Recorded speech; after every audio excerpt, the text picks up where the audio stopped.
uncut, unedited, tell the truth, and shame the devil. I love Love being being black. black. All right, all right, all right. All right. I appreciate you guys tuning in. This is live, uncut, and unedited. You already know what it is. Live, Live, uncut, uncut, unedited. unedited, tell the truth, And what? and shame the devil. I I love love being being black. black. Come on in, come on in. All right. Pay attention. You already know what it is. Live, Live, uncut, uncut, unedited, unedited. tell Tell the the truth truth, and and shame shame the the devil. devil. I I love love being being black. black. I love that, people. I don't know. I love being black. I love being black. Real talk. Come on in, people. It's been an exciting weekend. I've been busy at the Legacy Awards, at my grandson's birthday, and doing the expressway shooting. Didn't know realize that it was a shooting. Thought it was just a regular accident. You just never know. People, it's so much going on in the world. But thank God for living. Thank God for life. Hey, Nikina Nicole, I met your daughter at the Legacy Award. Hey, Karen Crossley Martin. Hello, everyone. All right. Louis Ramsey, my brother, my brother. Eddie, what's up? Hamer. Yep. What's good, brother? I love being black. I I love it. love being black. D, what's going on? Good evening. Good evening, D. Debbie Liggins. All right. Cassandra Clark. All right. Lamont Coakley. What's up, my brother? Renee Jackson. Hey, Miss Renee. How you doing? Intelligent sister there. Phil, what's going on? Is that McCautions? Oh, Costin. All right. I don't know, bro. Forgive me. Forgive me. Forgive me. I tell you, people, it's been a journey, a journey, a journey, a journey, boy. I tell you, those of you that have been following me for a number of years, you know this platform was made from the mud. I built it from the mud. But not only I built it, you guys helped me to build it, doing your sharing of the videos, the comments, and hitting likes, and all these things. I really appreciate all the people that have been following me. I thank you so much. Some of you guys, I had to part ways with you because we got into it. And, that's it. I'm not going to get a long drawing out. You're no longer welcome on this page, period. And you can go to Facebook and make another page, or go to YouTube and, hey, watch me from there. But I tell you, people, I am inspired tonight. I am so proud of our people. And I see so much blood in the street. I hear about so much bloodshed. I see a lot of people wounded, getting put inside an ambulance. And thank God, when you come across some black folks that are articulate, that are prosperous, that are loving, and are doing something that are great, you ought to take a moment and pause and thank God. Some of our young people, they can't see, or they can't be what they don't see. I might say that. But I am convinced, in this flesh, in this complexion, that we have greatness among us. For all atrocities that we've been through for generations and generations and generations, I'll go further than centuries. Thank God we still here. Just in my short time, we've been through mass incarceration, the war on drugs, the abortion, all the gang. Listen, the gangs infiltrating, dropping guns in the black community, redlining, Jim Crow. Oh my God. The COVID, everything that was thrown at us in this country, we're still standing. My, we're still standing, people. We're still standing. What kind of people are we? We've been fed to alligators. Our history has been distorted. Christianity have been whitewashed. Our language have been destroyed. And we're still here. They call black people 3/5 of a person. They say we slaves. They say we incompetent. We don't know anything. We always looking for handouts. That's what they say about black folks. But guess what? Let me say this, people. I didn't see one news camera. I think I seen one news camera came to the Legacy Award that Saturday. One. See, people, the white supremacists, they don't want to see positivity. They don't want to see young black men attending college. They don't want to see young black men and black women getting married and having a family and buying a home. They don't want to see young black girls focusing on their education. They don't want to see young black men putting the guns down, putting the drugs down, and staying focused. That's no news. But I'm here to declare victory tonight. Some folks, they only feel good when other man is down on his knees, or they putting him down on his knees, talking down on him. So what that does, that's put them in an elevated position and say, look at the black people. Look at them. They shooting. They're gang banging. They're robbing. They're stealing. They're begging. Trash all in their neighborhood. Look at their houses. They torn down. They need repairing. How could these people live like those people live like that? That's what they say about black people. But I'm here to declare, not all of us, not all of us, not all of us throwing trash on the ground.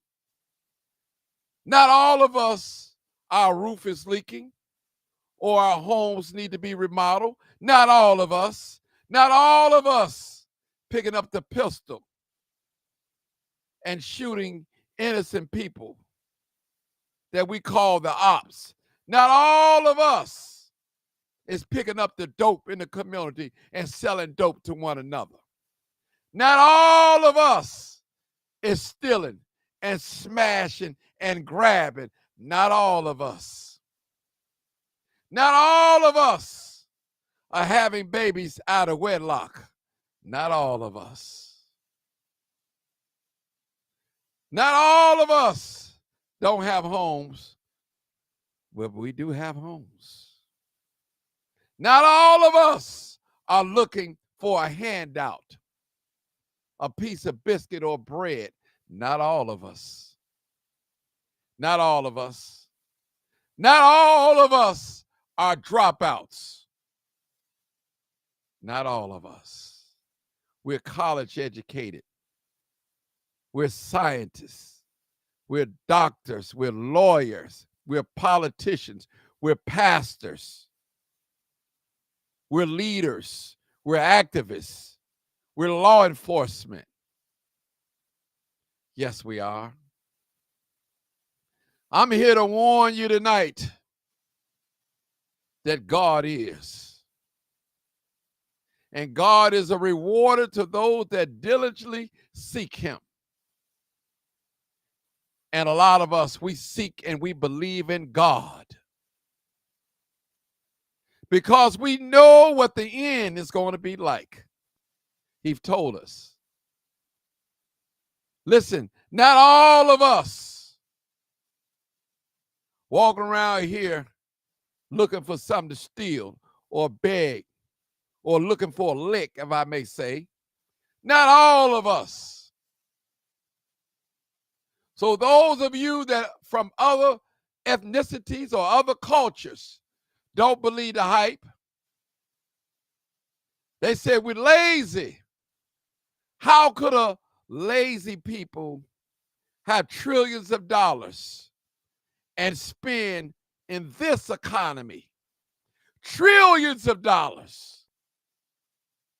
We spend trillions of dollars as a race of people, as a group of people in this country, but we're lazy.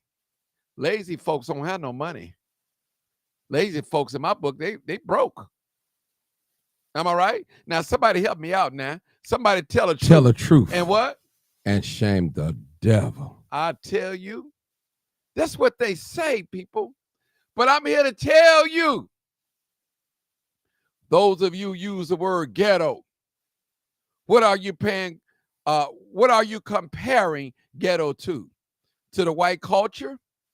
Because a sister walked down the street with her bondage on, you call her ghetto. Because a brother come out in his pajama pants, you call that ghetto because white folks don't do it. You call that ghetto because black people sag their pants, and the white ones too. But you call that ghetto. You call that ghetto when a brother speak with an accent, use a little ebonics, if I may say. You call that ghetto because he's not speaking correct English, but you get his point. Look at Willie Wilson. Have a speech impediment with a 4th grade education, signing the front of the check, not the back of the check. He's signing the front of the check. A man with a 4th grade education, people. 4th grade, signing checks.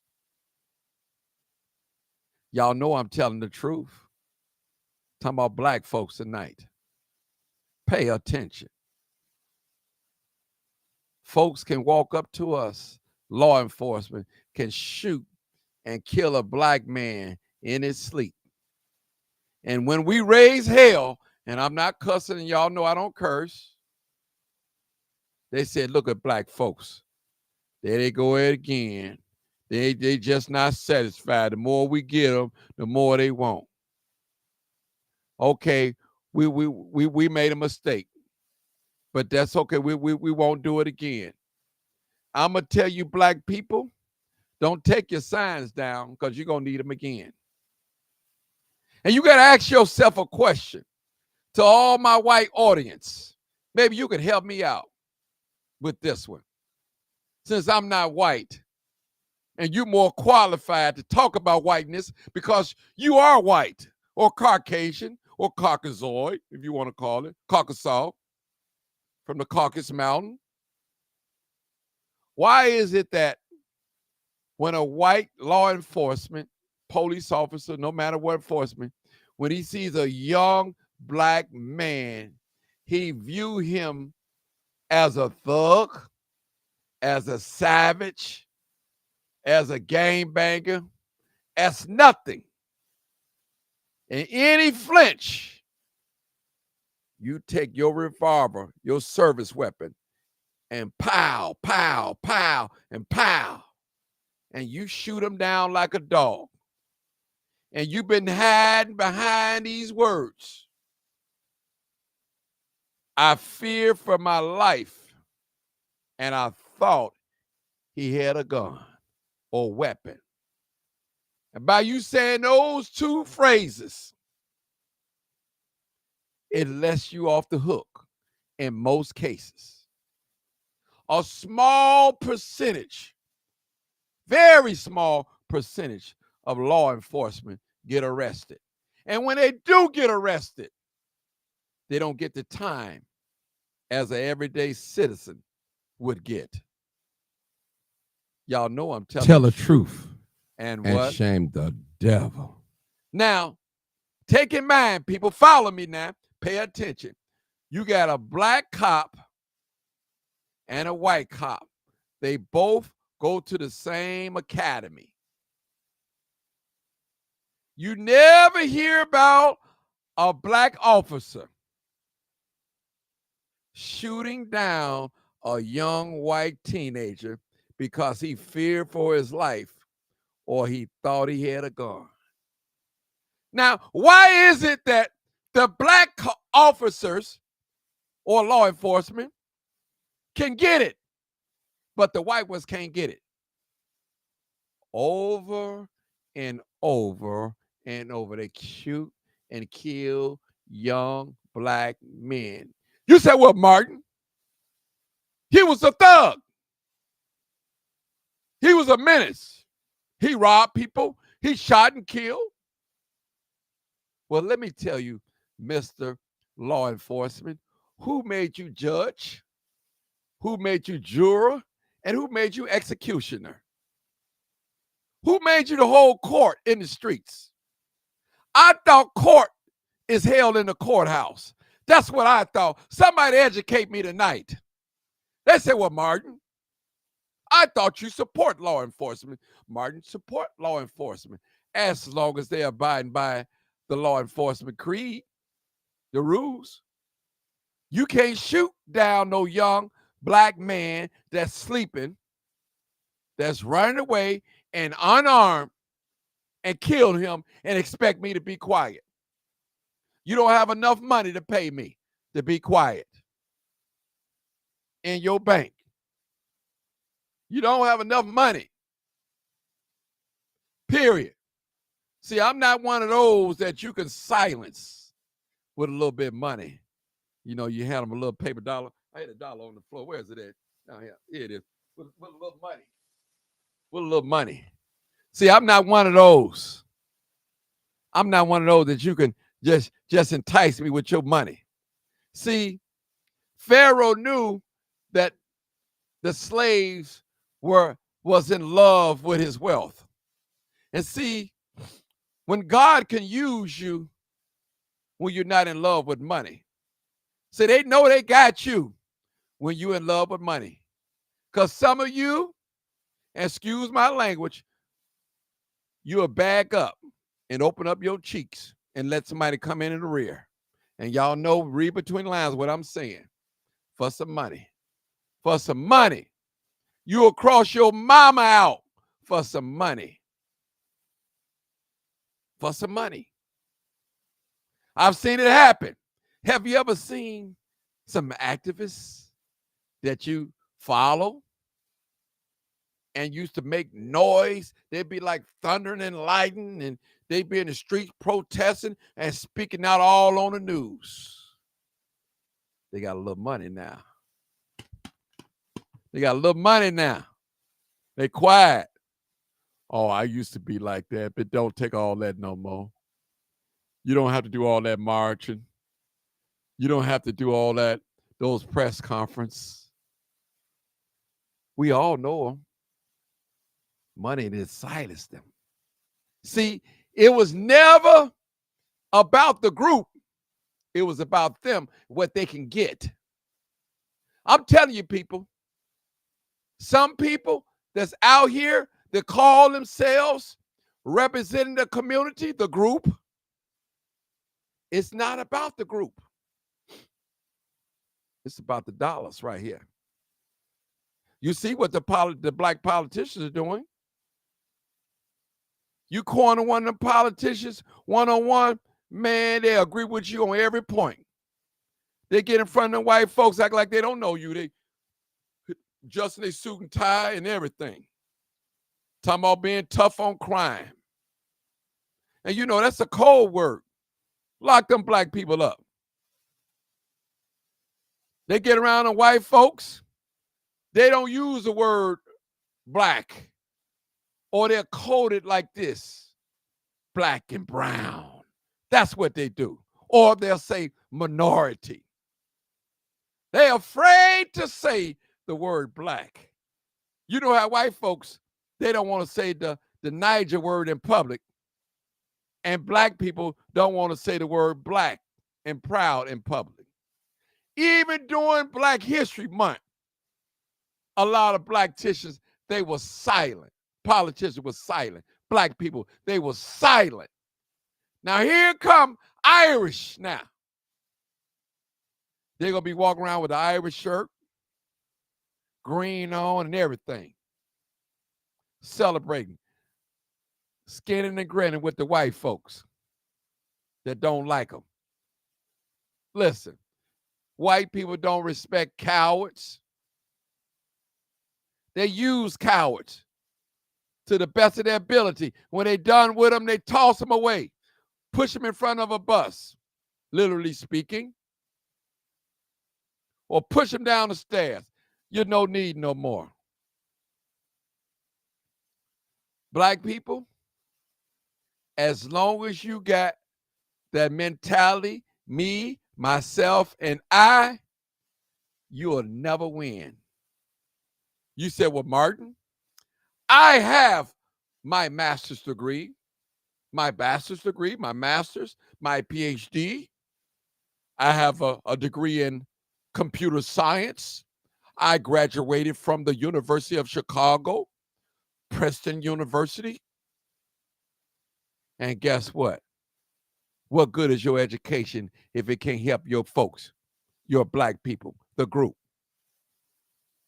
See, we got to realize when they give us an Oprah, they give us an Oprah, they give us Obama, they give us they give us a Michael Jackson, a Michael Jordan. They give us those few.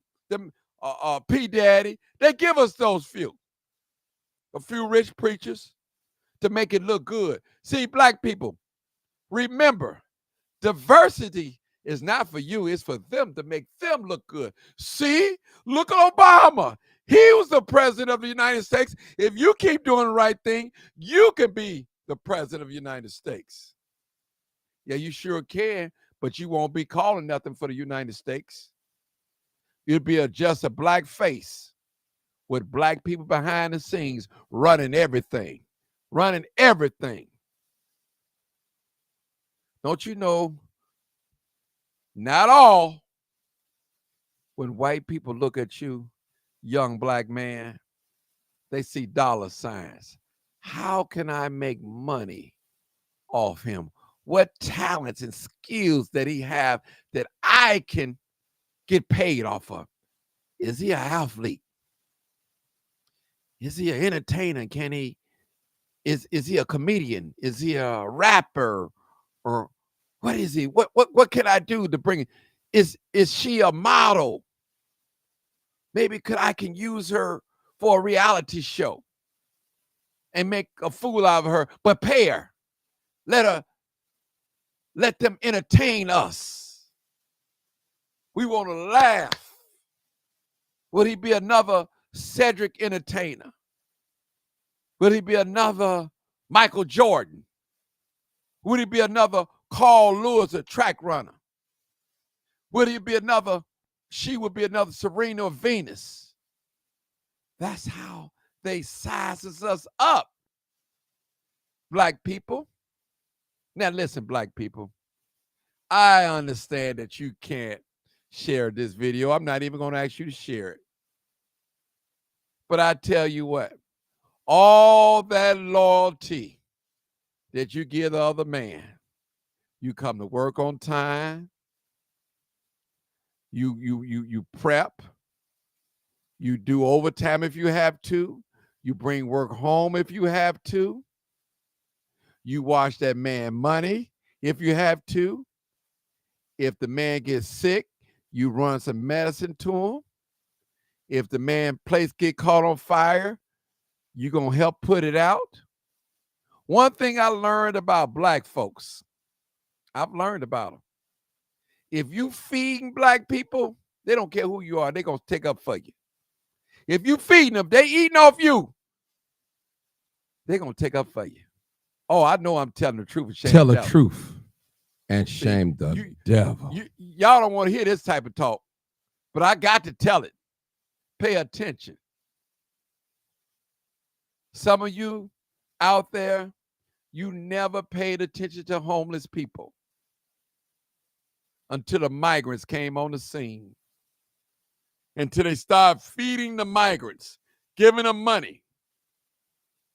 Now you want to scream, rightfully so.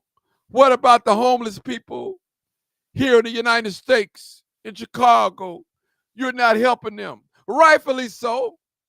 But that same homeless man that you or woman that you could have helped live in your basement and helped them out, you didn't help them. That same as homeless person that you walk past every day downtown in your corporate job with your $3,000 Gucci purse, Louis Vuitton purse, or your Chanel purse. You smelling good, look like you took a bath in Neiman Marcus cologne section. You don't take $1 to drop it in a cup and give to a homeless person. Y'all know I'm telling the truth with your educated self. Martin, I worked hard. I sacrificed. Rightfully so. That money that you make, that money don't belong to you. You got to help people with that money. You got to bless people with that money. You don't own it. Job told you that. He said, naked I came and naked shall I return. You ain't taking none of that money with you. You're not taking your degrees with you. You're not taking your cars with you. You're not taking your wife with you. You're not taking your husband with you. You're not taking your boyfriend with you. You're not taking your children with you. You're not taking your mothers with you. You're not going to take nothing with you. People, pay attention. Let us ask this question. Why is it that all our politicians never speak up for us? We got a black caucus on the local level, on the national level, and everything. I've never heard of all the black caucus in this state getting together, coming together in one room. Not one time. What good are they? The dollar. It's like one of the rappers said, you better get yours, I got mine. That dollar, people. The Bible said, what shall it profit if a man gain the whole world and lose his own soul? What shall a man give in exchange for his soul? People, we got to be careful. Zig Ziglar said, money is right up there with oxygen. You can't live without it. And that's so true, especially in this society. But we don't have to sell our soul for $1. If the white man right now decides to say, hey, every dollar that you have in the bank is worth 15 cents, what can you do? What would you do? This dollar right here, he's decided tomorrow, 12 a.m., midnight, and say, hey, the dollar is only worth 15 cents. There's nothing your black self can do. Now, I'm going to tell you something. How much power white folks got. I'm going to tell you. White folks, they own all the land. They control the land. They control the water supply. They control electricity. They control social media. They control the radio. They control the law. They control the police, the military, the politics. What's left? They have just about conquered everything left to be conquered. They control us. They keep us in check with their laws. And if we don't do what they say, they build prisons. It's the law of the land. They tell us when we should be happy, when we shouldn't be happy. So it's almost like a game to them. Well, you know what? We're going to give them some things. Then we're going to take it away. We're going to give them 10 years to do whatever they want to do. Spend money and all that. And after a while, we're going to reel it back in and we're going to take it. There's nothing else for them to really conquer here on earth. Nothing. Just think about it. Black folks, we don't control or own nothing. Nothing. The very land that we own, don't pay no taxes on it and see what happens. They're going to take it away. And y'all always tell you, whatever that's left unprotected will be taken away. You said, well, Martin, what we got to do? If we don't come together, people, and we don't need every black person, and get on code and make up in our mind that we need to exist. We need to kick out our mind that sweet by and by mentality. I'm going to get mine over yonder somewhere. We need to get up out of that mentality. We need to come together and start loving on each other. And when we start loving on each other, that means it kicks out the jealousy. It kicks out the envy. It kicks out the hatred. When you love something, you want to see it win. You want to see it prosper. You know that plant that you have at home that you got, you water it all the time, and you just watch it just grow. You nursed it. It was dying, but you nurse it back to health. You remember when you didn't have nowhere to go? You were sleeping from couch to couch to couch. You got bed bugs. Didn't nobody, when people see you, they close the door. They didn't answer their phone. Look at you now. You got land and you got property. You're educated. You got a career. You forgot that you was black. You forgot that where you came from. Now, here you are, you're looking down on other black people because they wasn't such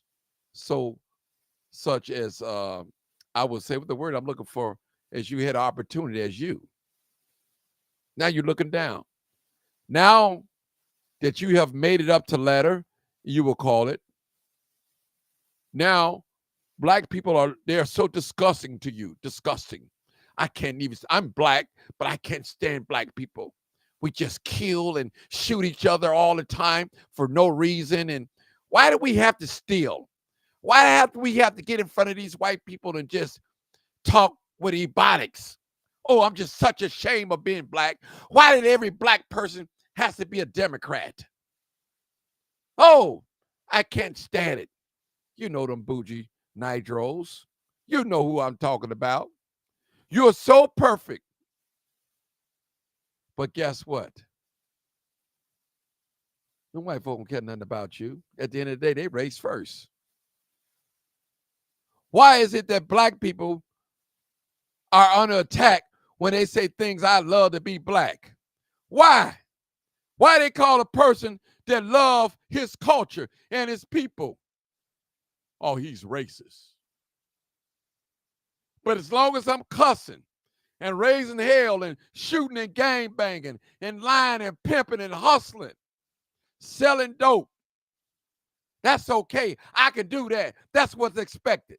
But when I start showing love, when I start loving on folks, giving people, speaking life to people, giving them words of encouragement, tell them that you are great, that your history, you come from a history of greatness.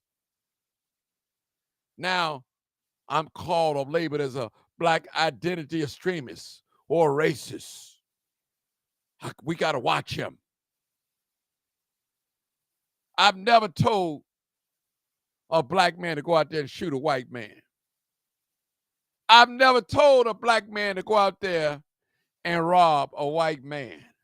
I never told a black man to go out there and mistreat a white man because of the complexion of his skin. I never told another black person, don't help that white man because he's white. I never told him. I'm just keeping it real, people. They'll say, he racist. He racist. Listen, I ain't never recalled black people hanging white people on a tree, feeding them to alligators, redlining against white people. I never recall black people. Matter of fact, I'm 55 years old, and I was raised in the house with both parents. And my parents did not raise me to hate white folks. They ain't never tell me to hate white folks. So now you, as I'm an adult now, you're trying to label me as hate. And that's not true. I love everybody. Now, do I got to go to dinner with you? Do I have to party with you? Do I have to lay down with you? Do I have to jump when you say jump? Blink when you say blink? No! But I still love you. And I can love you from a distance. I don't have to invite you over to dinner at all. I don't have to invite you to the baby shower, to the basketball game, or the birthday party, but I still love you. Y'all know I'm telling the truth. Some of y'all right now is guilty of what I'm saying. You're sitting in your nice luxury high-rise, your nice duplex, your townhouse, your baby mini mansion. You got 2 or 3 cars paid for, a nice Bentley, a Rolls, all these wonderful material things. But guess what? You're naked, you're blind, you're miserable, you're sad, you're not happy. You're not happy. Look at white people. They make all the rules, and they still not happy. There's no reason for a white person not to be happy in this life. And you, especially in America, because you control everything. You run everything. I can run outside right now and scream, I hate all white people. That ain't going to change a thing. But if white people decide to change the law and say, black people, you can't wear your hair like this. It's the law. And guess what? They're going to have people that look like me agree with them. Yeah, you're right. They need a low cut. See, I always say, people, politicians cater to 2 people. The ones who they most fear, and we know that are the white people. I don't know where all the balloons come from. And they cater to people who bankroll them. I'm telling the truth, people, tonight. Now, listen, some folks may unfriend me, unfollow me tonight. It's okay. It's okay. But the truth must go on. Somebody got to tell the truth and shame the devil. Somebody got to cry loud and spare not. Somebody got to tell it. You said, well, Martin, it's dangerous the way you talk. It's dangerous walking through the hood. It's dangerous almost sitting at the table. A bullet might come through your window. It's dangerous going to some of these grocery stores, eating all this poisonous food that you don't know what's in it. It's dangerous when that doctor stick that needle inside your body. that he tell you it's antibiotics, and it may be something else. It's dangerous. When you're watching bad images night and day of black people on TV and on social media, it's dangerous.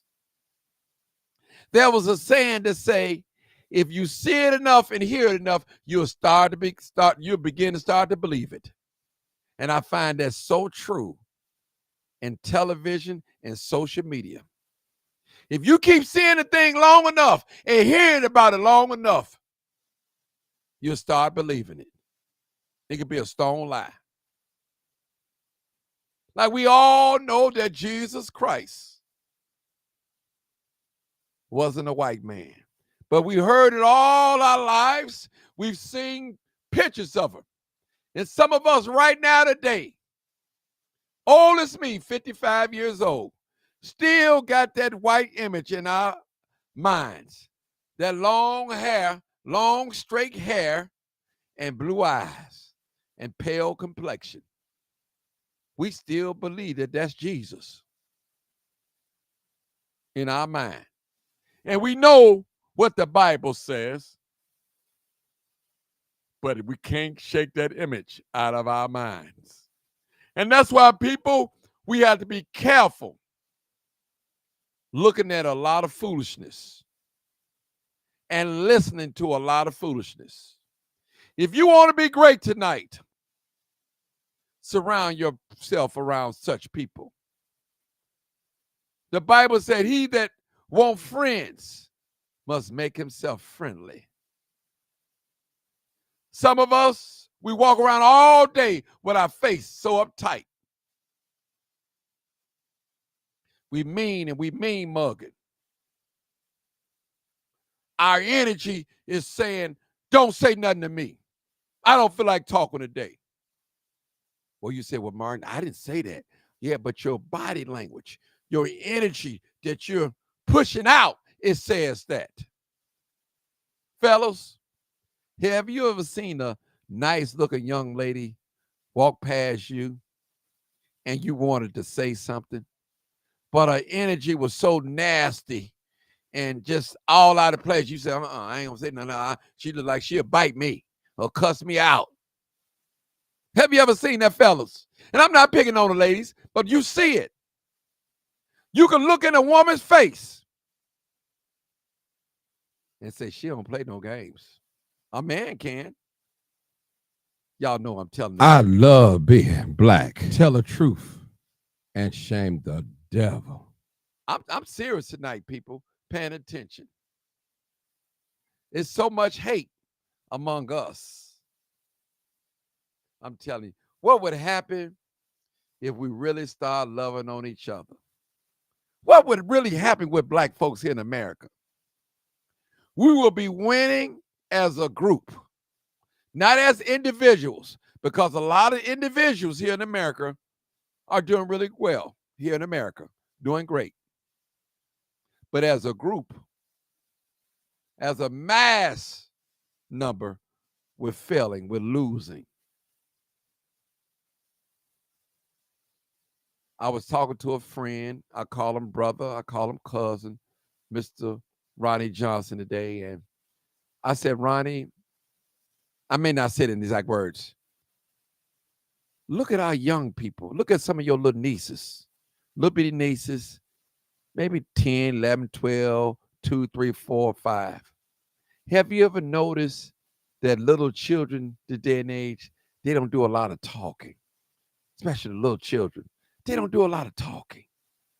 You said, well, Martin, where are you going with this? Let me tell you where I'm going with this. Where is it at? This little thing right here, this have stripped the communication between parents and children. This thing right here is called a computer, a small phone, a tablet, whatever you want to call it. That's what it's called. This have taken away sitting at the dinner table. They have taken it away. And our young people are just sitting silent, don't talk. Hi, I know Martin, my 15-year-old daughter. She was with me all day. I don't think she said 25 words to me. But she was looking down at her phone. I just watched her. She's looking down at her phone like this, typing, texting. People, what have we become? The lack of communication. Have you ever seen a little baby cry? And joined. Yeah, I hear you, caller. Have you ever seen a little baby cry? And no matter what you do, they won't stop crying, and you ham their phone. And they be and they just be pushing away. Don't know, just pushing away. It's something about these phones and these tablets. It's something about them that attracts our young people, that they lose focus. They could be on video games all night, and some of them forget to eat, as Cousin Ronnie said today. They'll forget to eat.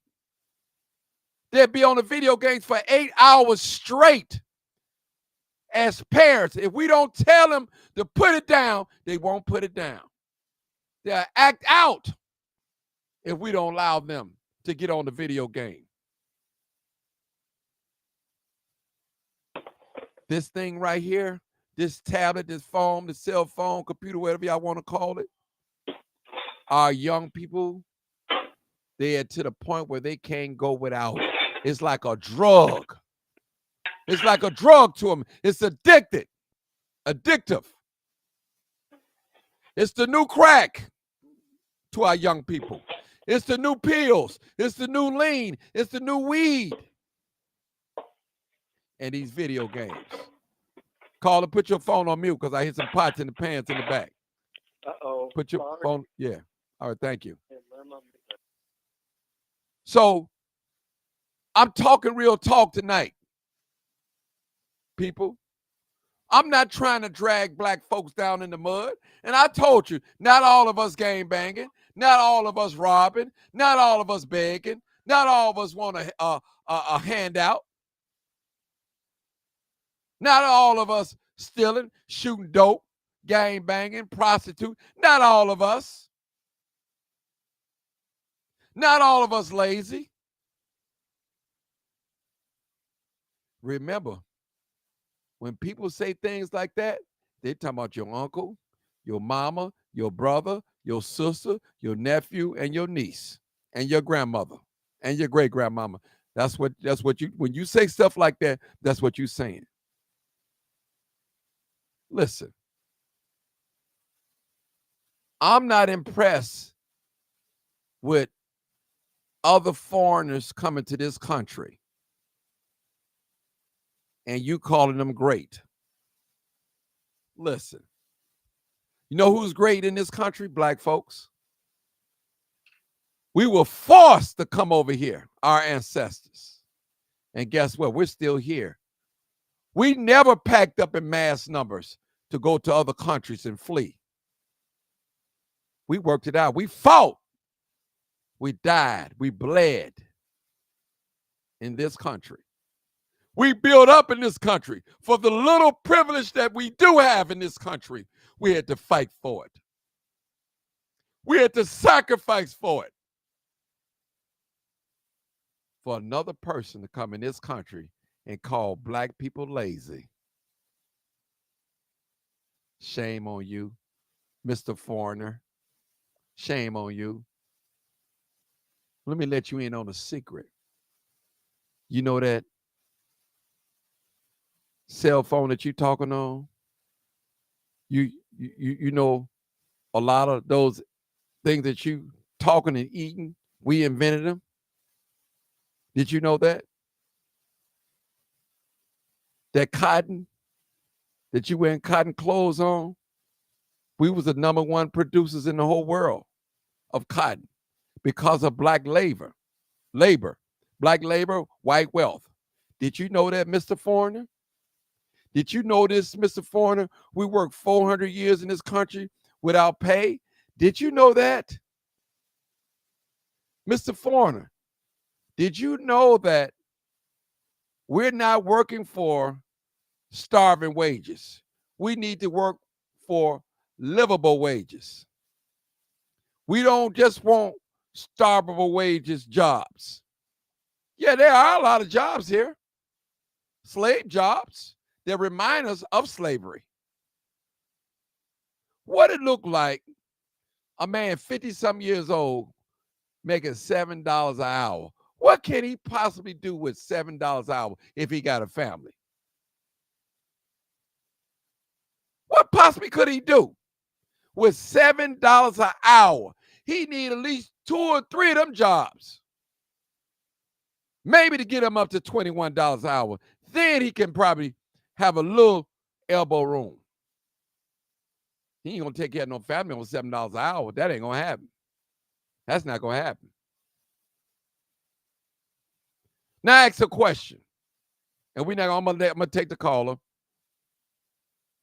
Other day, I said, whose fault is it? Because our black teenagers are out here acting ugly, something like that. I made a post like that, and you had some people say both parents, some said the mother, some said the fathers. Listen, I'm gonna say that for another time, but I'm gonna tell you, when there's no family to raise children, what's gonna happen? The children are gonna just run all wild. And you already know ain't no fathers in the house. So if ain't no fathers in the house, then mom got to go to work. Well, who's left in the house? The children are left there to fend for themselves. Because the man's already kicked out the house. He got a felony. He can't be on the lease. He receiving general assistance. They don't want him in the house. Hey, caller, you're welcome to come on in. 2025. I don't know what is it you want to say, but I'm gonna welcome you in. Dr. Davis, hello. Hey, Doc, how you doing? I thought that was you. I wasn't for sure. I'm gonna sit back and let you talk. I didn't preach enough, so I'm gonna let you take over. Go ahead, say whatever you want. Whatever God put on your heart, you're free to say it. Go ahead, Doc.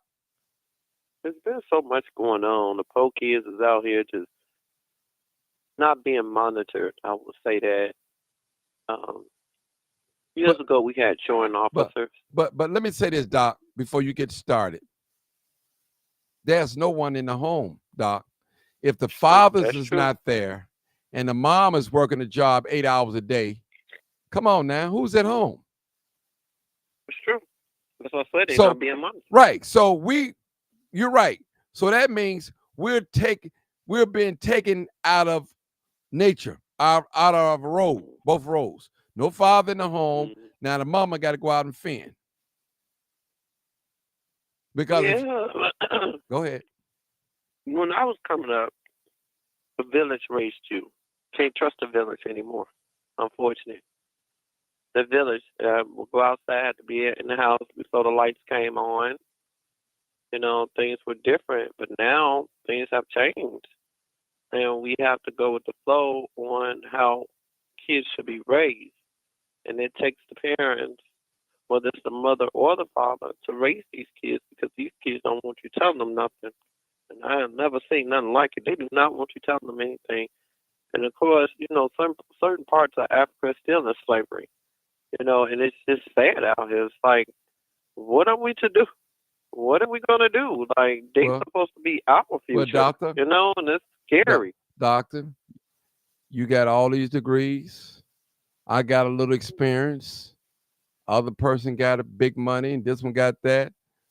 Why can't we solve our own problems? It's got to be. Listen, it's something wrong, Doc. It's something wrong. And I'm talking about with us. I'm including myself in that too, with us.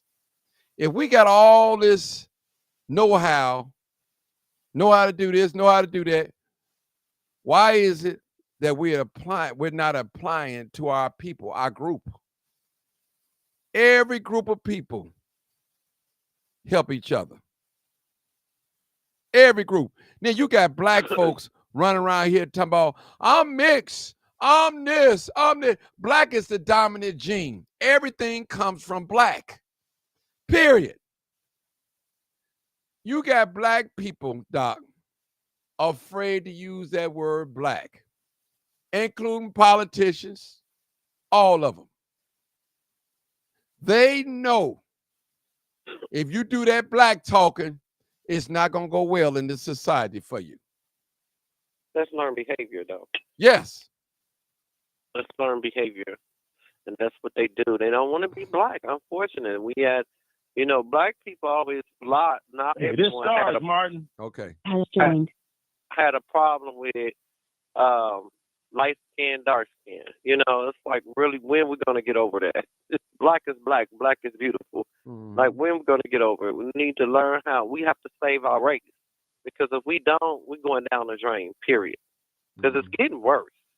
It's getting worse. And it's so unfortunate that blacks think they have to be acceptable by the white man, and you don't. Mm-hmm. They don't get it. Like, when are you all when are we going to wake up? It's sad out here. It is really sad. Oh, you see what happened in the Loop with all them kids running down there? This is just the beginning. The summer haven't even started yet. Let me say this something about that. I just heard shooting. Yeah, I just heard shooting over here. Okay, let me say this, Doc. Let me say this Mhm. about the youth, Doc. I was down there. I wasn't down there when the shooting took place, but I was in an area at the old post office building. Let me just say this. I wouldn't be surprised if somebody was paid to shoot in that crowd of them young people. I wouldn't be surprised. I wouldn't be surprised. So, my black people, listen to me. Trust me on this. Don't assume because 2 people got shot, I believe 1 got killed downtown, it was at the hands of another teenager or another black person. Don't assume that. You have no way of knowing unless you was there and you witnessed it with your own eyes. Now, when you said, well, Martin, I seen a black teenager hold a gun and shoot like that. Now, you seen a black person did the shooting. Who sent them? Who paid them? Where did he get the gun from? See, the trigger man and the man that sent him, the man that sent him is worse than the trigger man that paid him to do it. Go ahead, Doc. Then we got Sarge. Go ahead, Doc. I just want to put that out there. I agree because there was a young man over here.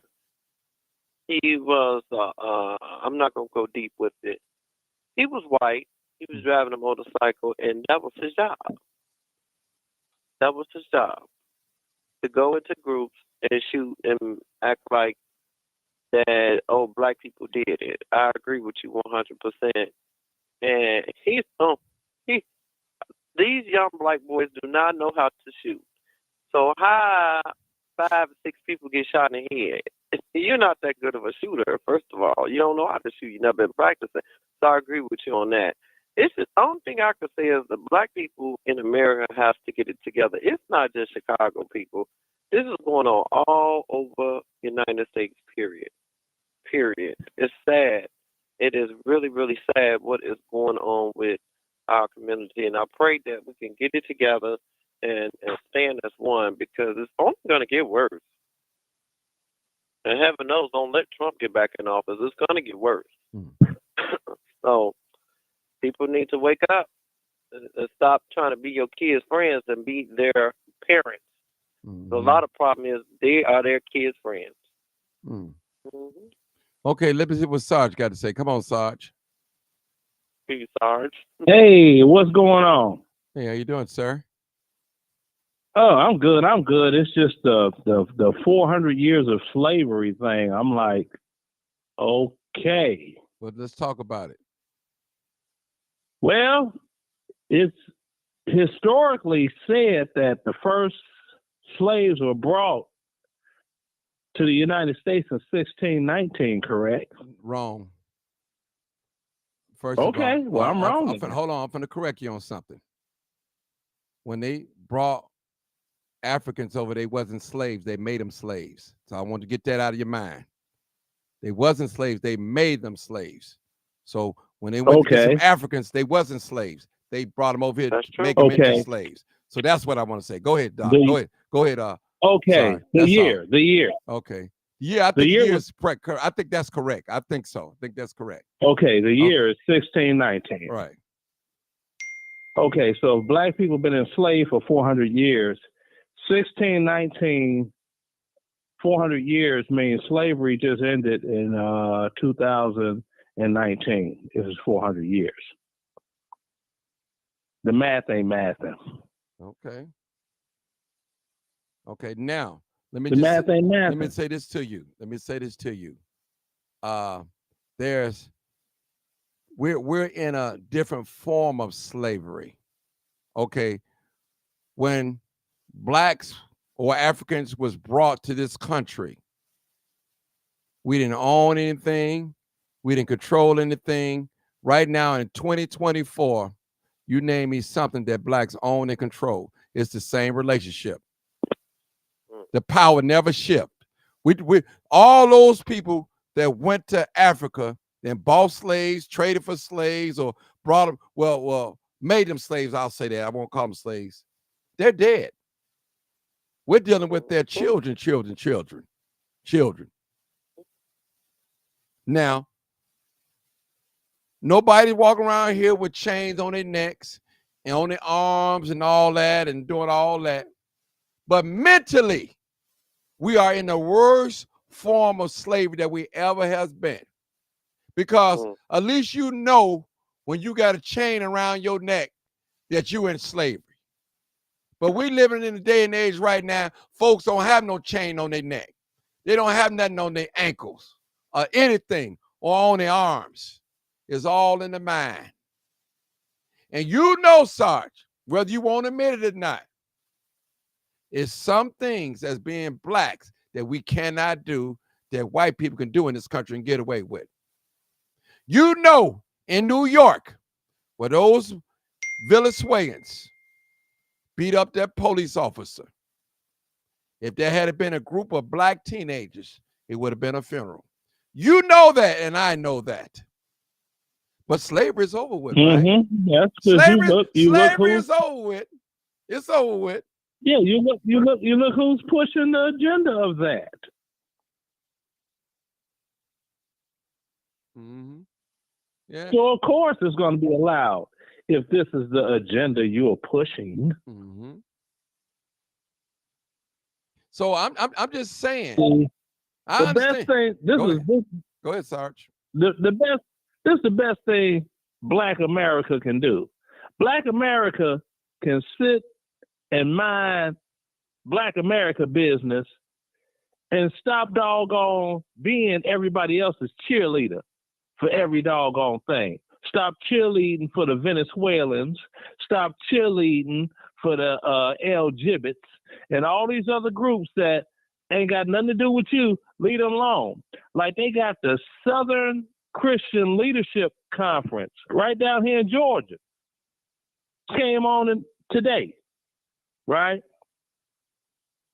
Talking about how the Venezuelans should be getting certain treatment and rights, but blah, blah, blah. Some old ancient, we will overcome All right.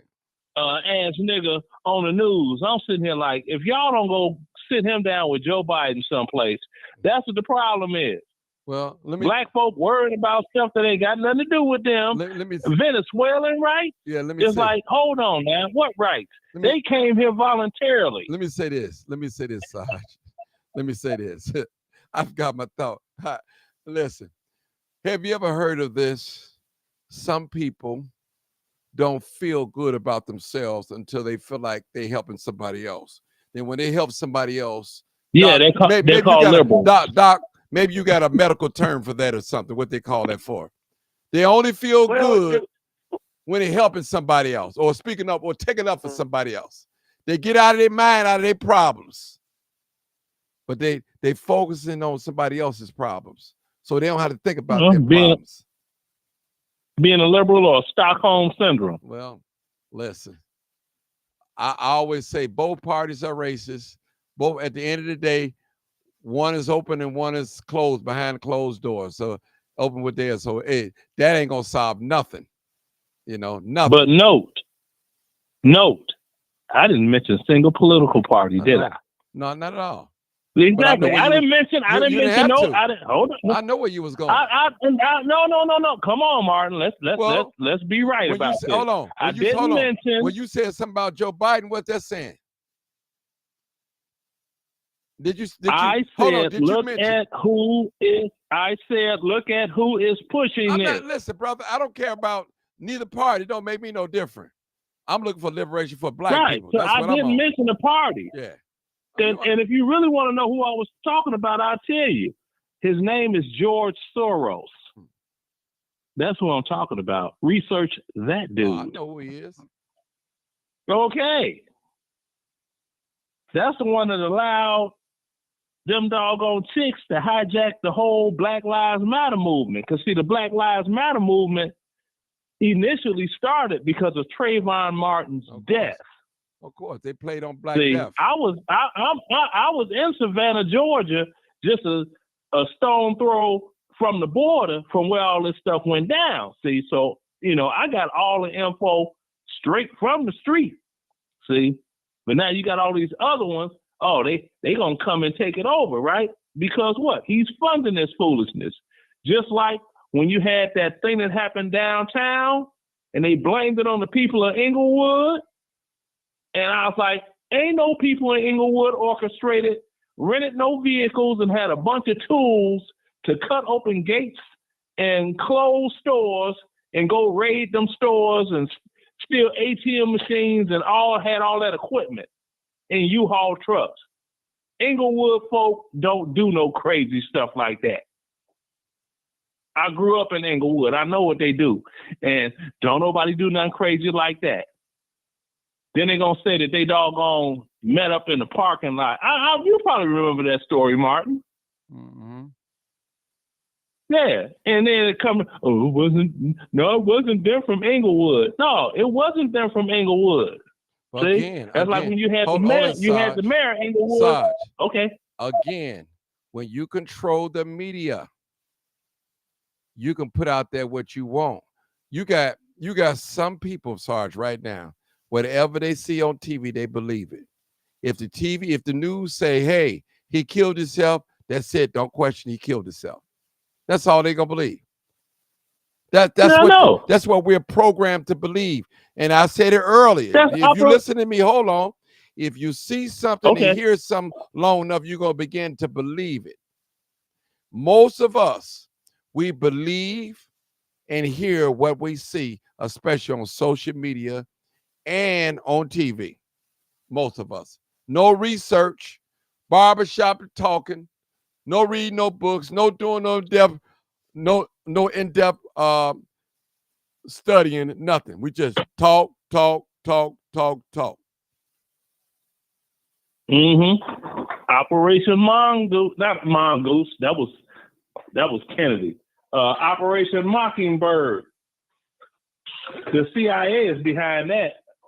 Funny, I don't hear people talking about that, but it is what it is. But I mean, what kind of people will take black babies and feed them to alligators? What kind of people will take black men and women and children, hang them on a tree and burn them? What type of people would take a man penis and his testes and cut them off? What kind of people would take a man's head and cut it off and sell it? What kind of people is that? Yeah. What kind of people is that? Sick individuals. That's just like when somebody was talking about the Jim Crow era and this and that. I'm like, they have a display that I wish more people could go see. Last I knew, it was in Alabama. It's like the Vietnam Wall. They got all the names of the people that were lynched during the Jim Crow era, that 95-year time period. Oh, people still being lynched. They call it, they say, oh, he okay, hung but himself. You know what though? If you add up the body count from 2019 to 2022 in Chicago, just for accuracy, it's 1,000 more bodies than what they say happened during the 95 years of the Jim Crow era. Again, they control the information. When they control, it's not no controlling the information. Okay. See, look, first of all, I have hold it, brother Sarge. Okay. you often hear people say numbers don't lie. They're right. People manipulate numbers, inflate numbers, deflate numbers. So they do lie if they're not accurate. You listen. A lot of this information, like I said earlier today, how could a people spend trillions of dollars and they wind up being lazy? Have you ever thought about that, Sarge? They say black folks, I know you don't consider yourself black, but they said black folks spend trillions of dollars a year, but they lazy. Where all that money coming from? All that money ain't just coming from no government now. That ain't no handouts. That's not no handouts. All that money. Maybe you can help me out on that one, Doc. Well, you can look at celebrities that are doggone wasting their money about. I mean, you have some celebrities that have 5 apartments where they live. They got 5 apartments that they only stay in when they're in Miami. When they have to go and do something in Los Angeles, they got 3 apartments that they're paying on every month in rent. You got some of these guys, they got like $50,000 a month in rent for various apartments all year long. Like, matter of fact, here you go, Martin. What was that rapper name? Chief Keef? Remember Chief Keef? Yeah. What about him? Wasn't he renting a house in, what was it, Northbrook for $7,500 a month? Renting a house? Now, what's wrong I with don't that? even live here anymore. Yeah, but what's wrong with that if he wanted Rent it? it. But he can afford. No, Listen, hold on. What you mean? No. Come on now. We hold on, always talking about but ownership. I'm just saying. But no, hold it, brother. You got different class of lifestyle. You talking to a man that's Right. probably in 7 figures, and you less than 6 figures. So that's gonna be different. I'm talking about that. But hold on, you can't listen, brother. Listen. This is what. Listen, let me just say this. As I said earlier today, Willie Wilson, 4th grade education, don't speak well at all, speech dialect, whatever, impediment. But guess what? Mm-hmm. He's signing in front of the checks. But we're so smart. Mm-hmm. We're so smart with all his education. He have 4th grade education and millions of dollars. Mm-hmm. Millions of dollars. So yeah, it happened. It can happen. So if Willie Wilson, I don't know if he own one, he may own a private jet. He may only use it once or twice a year, but that's his jet. So what I'm saying is millionaires, wealthy people, whatever you want to call them, they living in a different class than I would say middle class people. You know, they might go out and buy a $100,000 watch. And me and you look at them like, man, I make $75,000 a year. I'm not finna buy no $100,000 watch. They don't make sense to us because we're not in their income bracket. So they view things as different. They can afford to pay $7,500 for a rental, a safe house or something. They can do that. So, I mean, it's different levels of income. But, okay, well, I'm not going to get deep into it from the music standpoint as what I know to be true. Mm-hmm. Hold on, let me That answer would something. be Hold too on. long of a conversation. I'm going to ask, not you. Mr. Kennard Jink, whatever your name is, DJ, whatever, Kennard the DJ, whoever you are, let me just say you something. I appreciate you and all that, but I want to set the record straight. I'm live, uncut, and unedited. So when I bring you a crime scene, that's what it is. You see what I see, you know what I know. There's nothing added to it. There's nothing taken away. I don't have to make no narrative. The narrative is what we see, what you come up with, what I come up with, period. I'm not going to say this lady killed this man because he didn't come home last night. I don't know. I wasn't there. All I know is a dead person in the house, dead. And the wife or the girlfriend, she's a suspect. So that's what I'm saying. Yes, I'm part of the media. And that's why I call myself live, uncut, unedited. I don't make up no stories. All my stories are authentic. You see what I see, you know what I know. Real, in real time. There's nobody on social media that ever say that I staged a crime or I staged anything. I don't do that. Or change the narrative of some things. I have said some things different from the media. And people got on my thing and say, oh, well, that ain't what the media said, because the media said that don't make it right. I remember the man did that shooting out in the south suburbs. Doing they had it was a shooting out there in the south suburbs, one of these little rich suburbs here in Chicago, Illinois, whatever. And I said, the man been caught. Everybody got on my page talking about, well, the news ain't said nothing. Then 5-10 minutes later, the news said the man caught. And I just looked at him. See, if it ain't coming from a white man, it ain't authentic. That's what they say. And I'm gonna tell you, the most problems I ever had in this journey chasing crime is with black folks. With black folks, not white folks. It's with black people. They can't accept what they see. A lot of us, we're not ready for the truth. We don't want to believe that some of our young children that we watch grow up and we raise, they out there killing people. We don't want to believe that our daughters are out there setting people up to get killed and robbed. We don't want to believe that. We don't want to believe it. We don't want to accept it. But it's the truth. It's the truth. Yeah, I mean, that's kind of what you and I were just talking about, right? Yeah. Let me just say this. Because you don't believe a certain thing, that doesn't make it not true.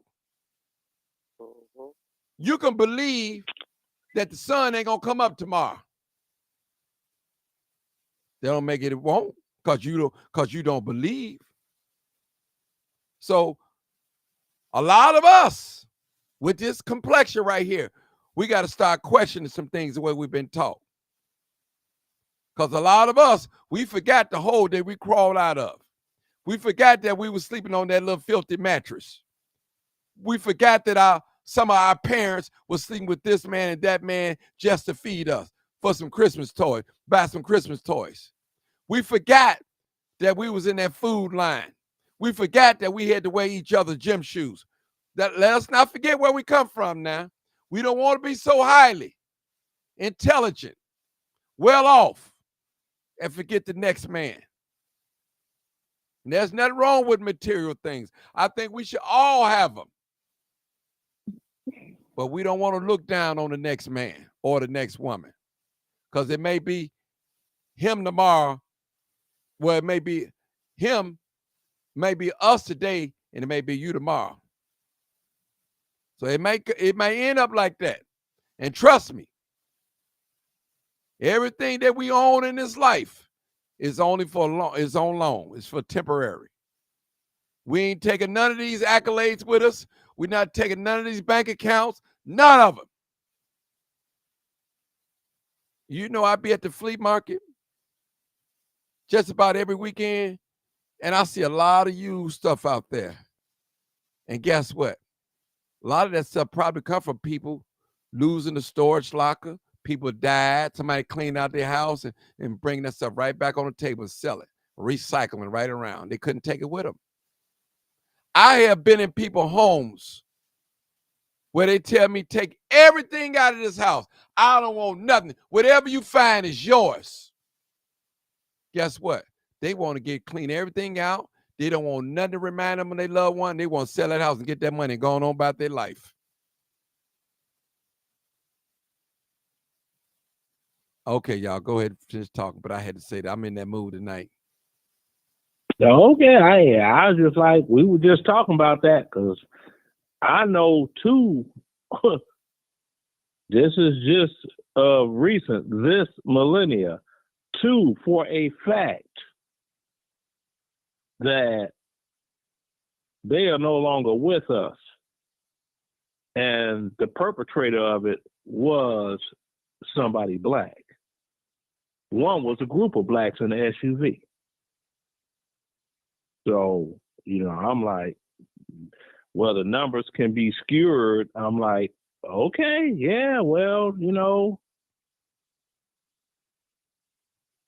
The last one was sad. The one before, really, none of them are not sad. I mean, no one wants to lose a loved one, especially to this stuff in the street.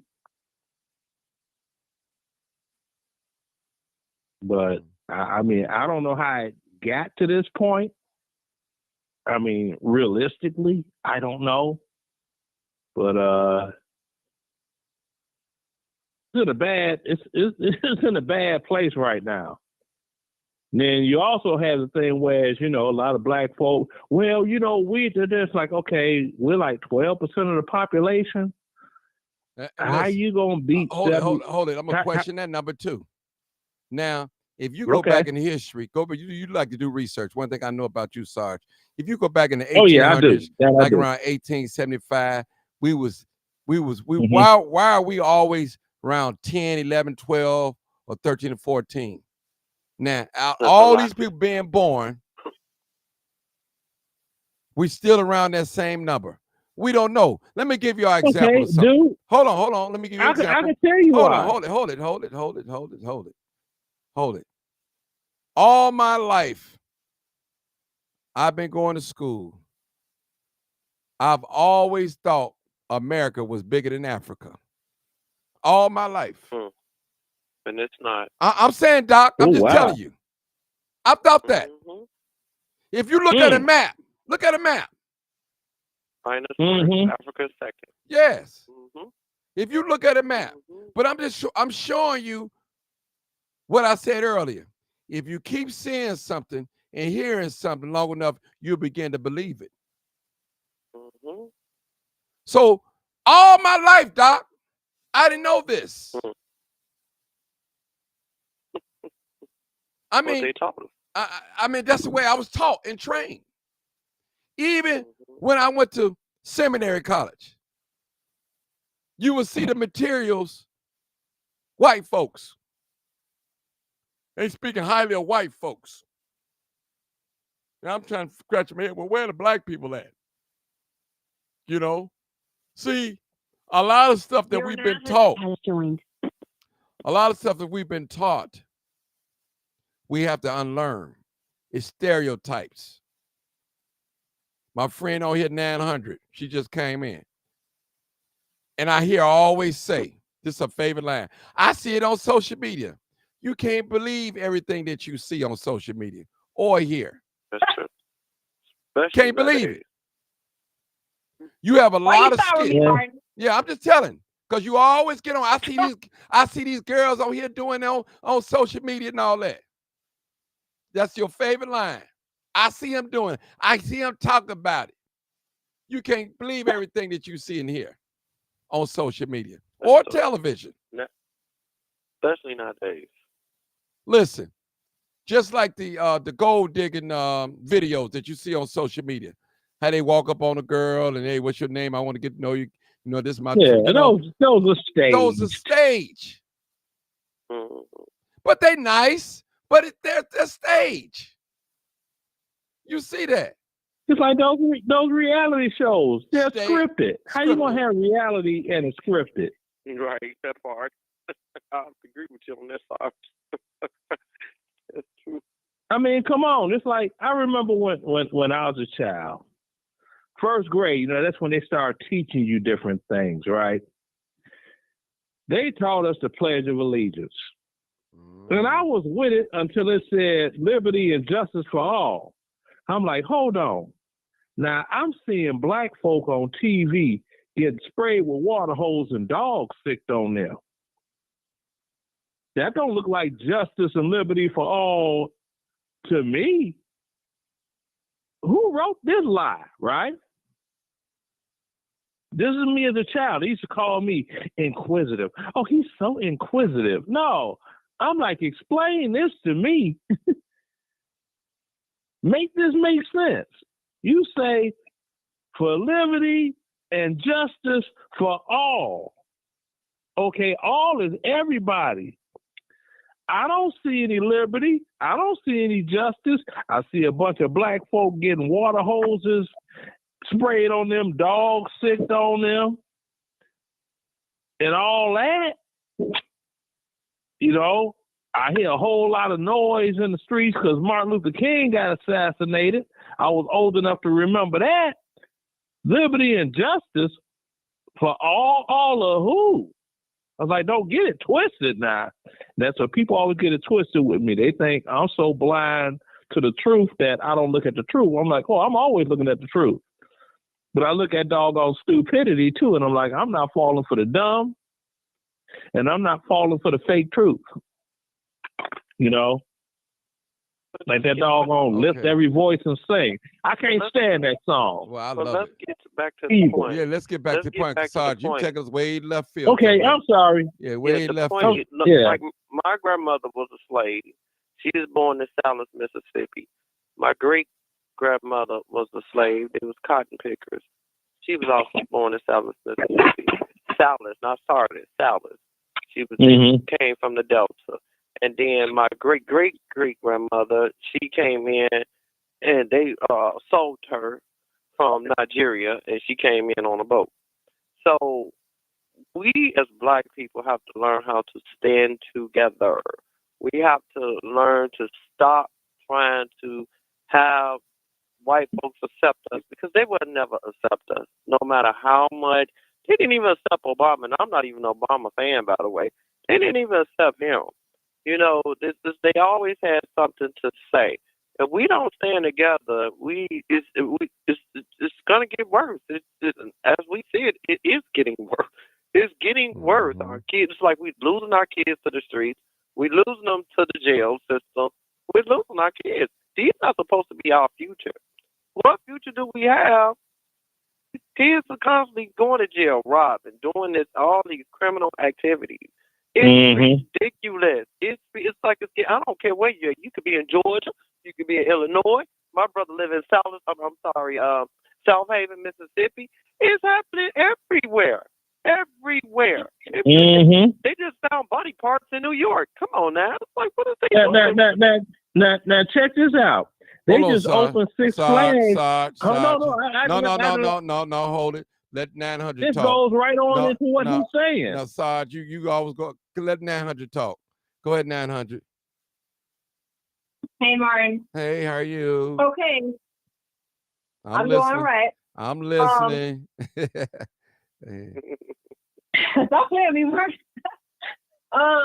Okay, so I heard you say, way back or earlier in the show, you were talking about, you was questioning the phones, and you were saying there's something about these phones, and you was talking about your 15-year-old. Martin, I just wanted to know, Martin, okay, now you said that your 15-year-old was sitting, she probably didn't say 25 words to you, and she was on her phone. Now, my question to you and to all the other parents out there who have teenagers that do the same thing, why don't you take the phones away from them in that moment and be like, look, in this house, we're not going to, be antisocial to one another. We're going to communicate with one another. Now, you can have his phone back in 2 hours, 3 hours, or you can have it back tomorrow. But, this is where structure has to come in, and you got to lay down the rules. It's structure. When I was growing up, we didn't have cell phones in the house, and we only had a house phone. Nobody had a cell phone. But even with the TV, we had cable television, on demand, Showtime, all that stuff, Stars. That was a big thing. Even once we got to like school age, I want to say elementary, middle school. My mom, she had to lay down some rules, some boundaries, because the first thing we wanted to do when we came in, we wanted to turn the TV on. Kids, they're going to do what they're naturally inclined to do without any structure. They're going to gravitate to what they want to do because they don't know. But I want to ask you a question. Let me help you out a little bit, because you just keep going in circles. Do you have any nieces or nephews or anything? Or little cousins? Yes. Have you ever just sat back and just watched them? Steven Knight. Have you ever just sit back and watch them? Yeah, I have. Well, tell me what you observed. My nephew. Tell me what you observed. This is what I've observed. Well, my dad and I went out to dinner one day.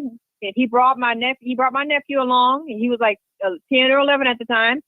He had his phone. Well, he had my dad's phone that he let him use, and all he wanted to do was be on that phone.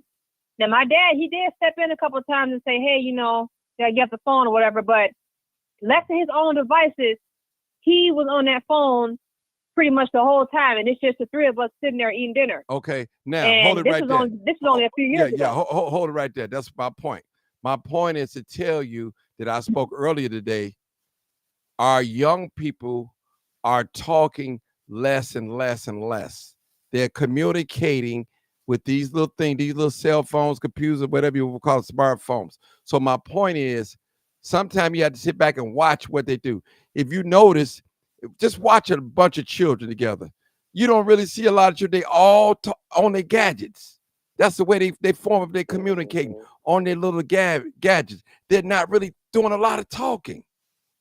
Not really. I mean, seriously, they're really not. That's what I'm trying to, the point I'm saying is, I even noticed in my own household, they're not talking. We were at a birthday party. Why don't the adults sit there and take the devices away? You know what? You must don't have kids. She don't. You don't have kids. She don't have them. She don't have kids. I understand that because let's say this, that even the school, they 15 years old. They not paying that bill. You better take that phone away. You paying that bill? You take it away. Miss 900, can I talk, please? Come on now. They are in school with the laptop. They on the laptops in school. I know now, that. What you saying, but in order for you to understand, it's not just so easy to just take the phone away, because now you're taking away their soul unless they did something bad. My daughter's not allowed to be on her phone 24 hours a day. She can't have her phone at dinner table, but I let her be on her phone, and then I have it where it's blocked to certain things.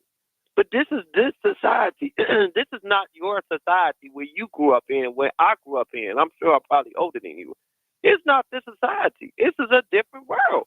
And we have to just monitor our children on these phones and tell them to cut it off when you cut it off. I have it where she has to cut her phone off at a certain time.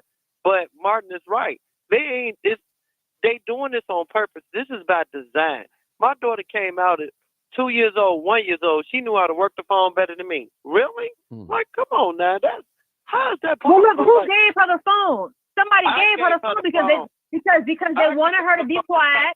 They wanted her to be quiet. There we go, playing the blame game. It's natural. Okay. No. Hold it. Martin, Hold on now. Martin. Let me go to the next call. Hold on. This caller been holding on. It might be my partner. 7365. Come on, caller. 7365.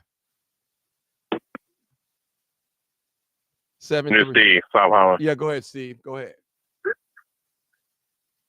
I want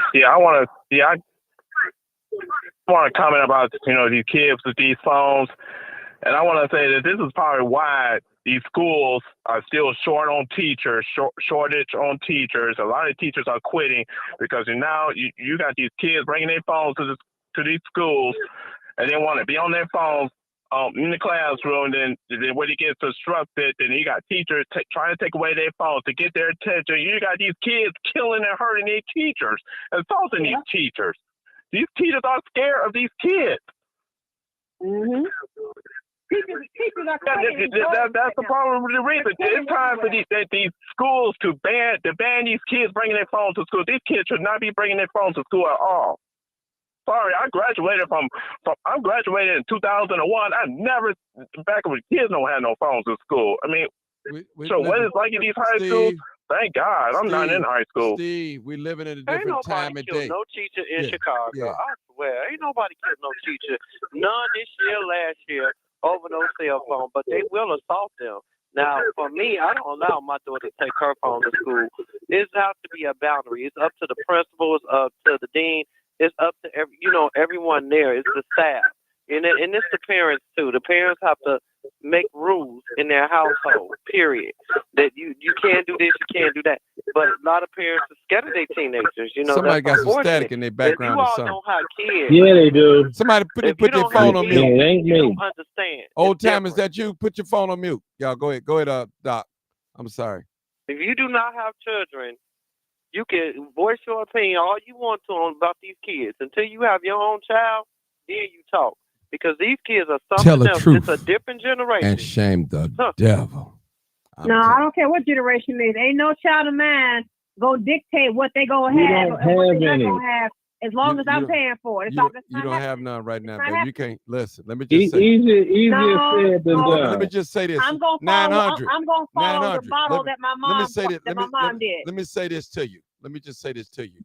Any person that never been married on this live right now, you're really not qualified to speak on a marriage. Period. That's true. You're not qualified. That's true. I'm serious. Now, well, that's true. Well, that's true. Because you don't know. You don't experience. You can't. It's almost like this. It's like me trying to tell a woman. I know based on what my mom did. You know what I'm saying? So I mean, I can imagine in my mind, but you're not qualified to speak on a marriage. People not, you know what I'm saying? Come on now. Marriage is it's a sacred thing, you know. And some folks think that you just can walk away from like that. I was giving my opinion, Martin. I was giving my opinion. Listen, I'm not arguing with you. Well, you know, opinions are like booty holes. Everybody got one. Yeah. But Sarge, we're not gonna start all that. We got old timer. Come on, old timer. Come on, old timer. Please, Sarge. Old timer, come on. Yeah, Sarge, man. You need some documentation, brother. you need documentation real bad. But that's okay, man. You breaking up, bro. Hey, Sarge, you breaking up. I mean, okay. Old time, you breaking up. I think you got me on the Bluetooth or something. Take it off Bluetooth. Talking to the phone. That's okay. Take it off Bluetooth. I got it now. Okay, that's perfect. Go ahead. Oh, that's it. Sarge, man. You need some. You still breaking up, man. You still breaking up. Hey, old time, you still breaking up. I don't know what's up with your phone. See if you get that. Well, I'm gonna have to come back to you because it's irritating me. I can find another spot. Yeah, see if you can find another spot. I'm gonna come right back to you. Let me take this. I'll come right back to you. Go try. I'll give you a minute to get it right.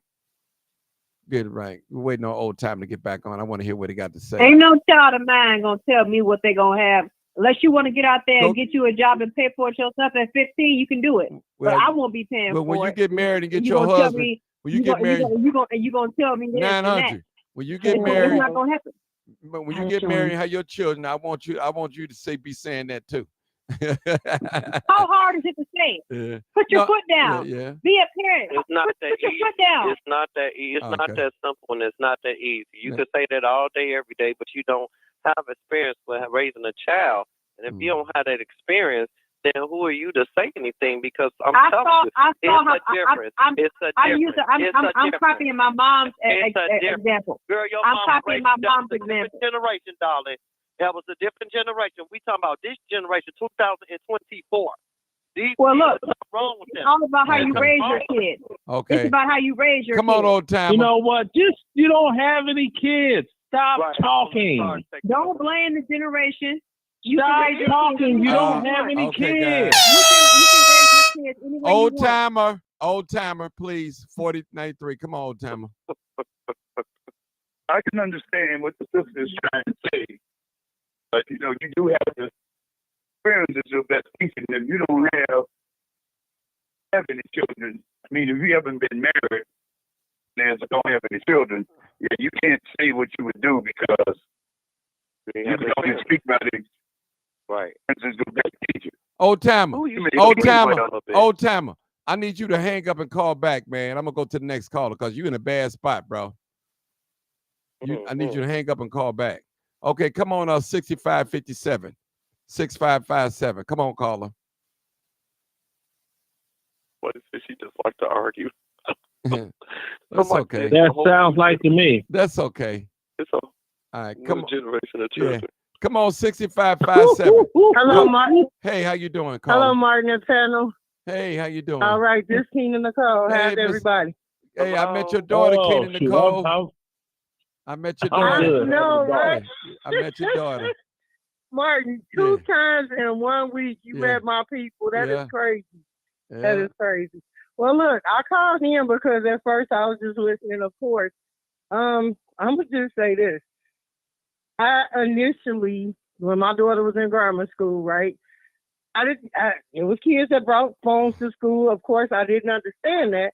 But then when my daughter got to high school and I had to be at work at like 7 o'clock in the morning, she left out after I did riding the bus to school. I said, we got to figure out something, right? So I said, okay, I'm going to get you this phone. When you get to school, I need you to text me. And that's how we did our thing, and it was cool. Everything was fine. Thank God, no accidents or incidents, right? This one particular day, I was not at work. I had took my daughter to school, and she called me. And I told you about this a few weeks ago. It was something that happened at Palmer Park, but it came across the street to Gwendolyn Brooks. All them parents came and got their kids. To this day, Martin, my daughter graduated in 2016. We still never heard anything from the school. You hear what I'm saying? Mm-hmm. But had it not been for my daughter calling me, I would not have even had a clue that it was somebody on the premises with a gun. Even though it started across the street at the park, it came over to the school. And I'm like, wow, if she didn't call me. And then when I got to the school, it's so many parents, and it was like an uproar. Parents trying to grab their babies, you know? And so the one thing that I had to learn in my years of living, I promise you, we can definitely have opinions, and you have to respect people's opinions. That's fine. That's cute. However, life, right? Life will teach you some things. How many times have you heard people say, oh, I will never? And those same people that would never are actually doing. You know what I mean? I would never do this, or I would never do that. You don't really know what's going to happen until it happens to you. You understand what I'm saying? We can speculate all day. We can speculate all day, but we don't know. You hear people, well, they were shooting and that person was frozen in fear. Well, if it was me, I would have. You don't know what you would do unless you're in that situation. We can plan and prep all day. We can plan and prep all day. I mean, before I had kids, I'm like, oh, well, I'm going to do this and I'm going to do that. But guess what? Life happened. And this plan turned into something else. So I said, okay, let's go back to the drawing board. Now we're going to do this. And then I said, okay, well, I'm not going to do that. Well, guess what? I had to do that to get to this next level. I mean, you don't know. You don't know what's going to happen. And I'm going to tell you, I came up in a time where I could ride my bike by myself with my friends. We had the neighborhood watching after us, that village that everybody is talking about. That don't exist no more. Sure don't. That don't exist no more. You got to be careful with your next door neighbor. That's right. I promise. Say it again. I paid, listen, Martin, I paid the $5 for the premium on Citizens app, right? When I tell you, I'm looking at where I'm located on Citizen, right? All of those predators around where I live at, 2 blocks this way, 1 block that. I'm like, you gotta be kidding. You didn't have to pay for that. You could have got that free information on the internet. You didn't have to pay no $5. You could have got that on the internet. That's free information. But that's okay. Yeah, that's okay. I mean, I know now.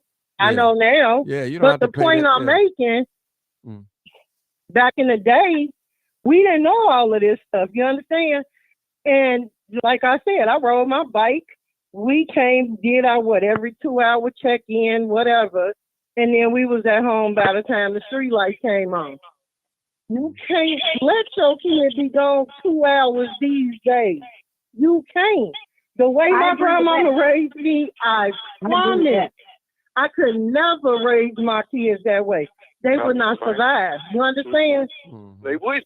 They would not survive. Somebody got their. Absolutely not. She echoing. Okay. She's echoing. There's somebody echoing. Okay. All right. It ain't me. Let me go to the next caller. 847 area code. 847 area code. Come on, caller. Yes, sir. This is old timer. Yes, sir. Okay, go ahead, old timer. You know, I hear a lot. You know, and everybody trying to chime in and make good. But you know, if you don't have any children, it's a difference when you don't have any. When you do have them, even if you're just watching your nieces and nephews, it's still a difference when the children are not your own. When you have your own children, then you can only speak what you would do with your children and what you wouldn't do at that time. So, because, you know, the things that you might say that you wouldn't do, you might let them, you know, you might do it. Now, children are to be trained from home. I mean, they supposed to. Hey, man, look, right now, we have to admit that there's going to be a segment of people that's going to succeed, and there's going to be a segment of people, I can't say going to fall through the cracks. I don't know what they call it, but they're going to have some people that's going to succeed, and they're going to have some people that's going to still be looking for a handout. And that's just the way that we seem not to really be having no problems with this.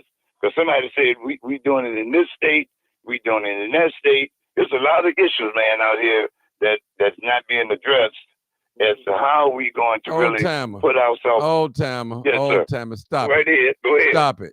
Okay, you probably one of the most religious men on this live. The Bible said the poor. Hold on. The poor will always be for us. So there is, everybody's not going to be designed to be well off. I mean, come on now, old timer, stop it, man. You're going to have some poor people, man. You're going to have some poor people, man. With all due respect to you, I told somebody today, man, unless we start addressing these issues. Now, when the children went downtown the other night, they said it was about 500 and something downtown. And the first thing when the black alderman got on TV, started saying, well, these children that suffer trauma, they done been through a lot. Come on, man. Now, when are we going to stop saying this? Old timer, you don't live in these areas. Old timer, I told you. You don't live in these areas, man. Stop it. You can listen, brother. Come and move your family in Inglewood and see what you experience. I lived in Inglewood almost 4 years, man. 4 years. And you talking about it was trauma going in and coming out. Because you don't know what may happen, bro. That's something, man. Bro, listen, old timer. Come on now. Our young people. Now I try to say it, man. Some of them, they look tough, but they ain't tough. They have to look that way to keep other people off of them. They want to fit in. Mm-hmm. Old timer. I remember when you said that.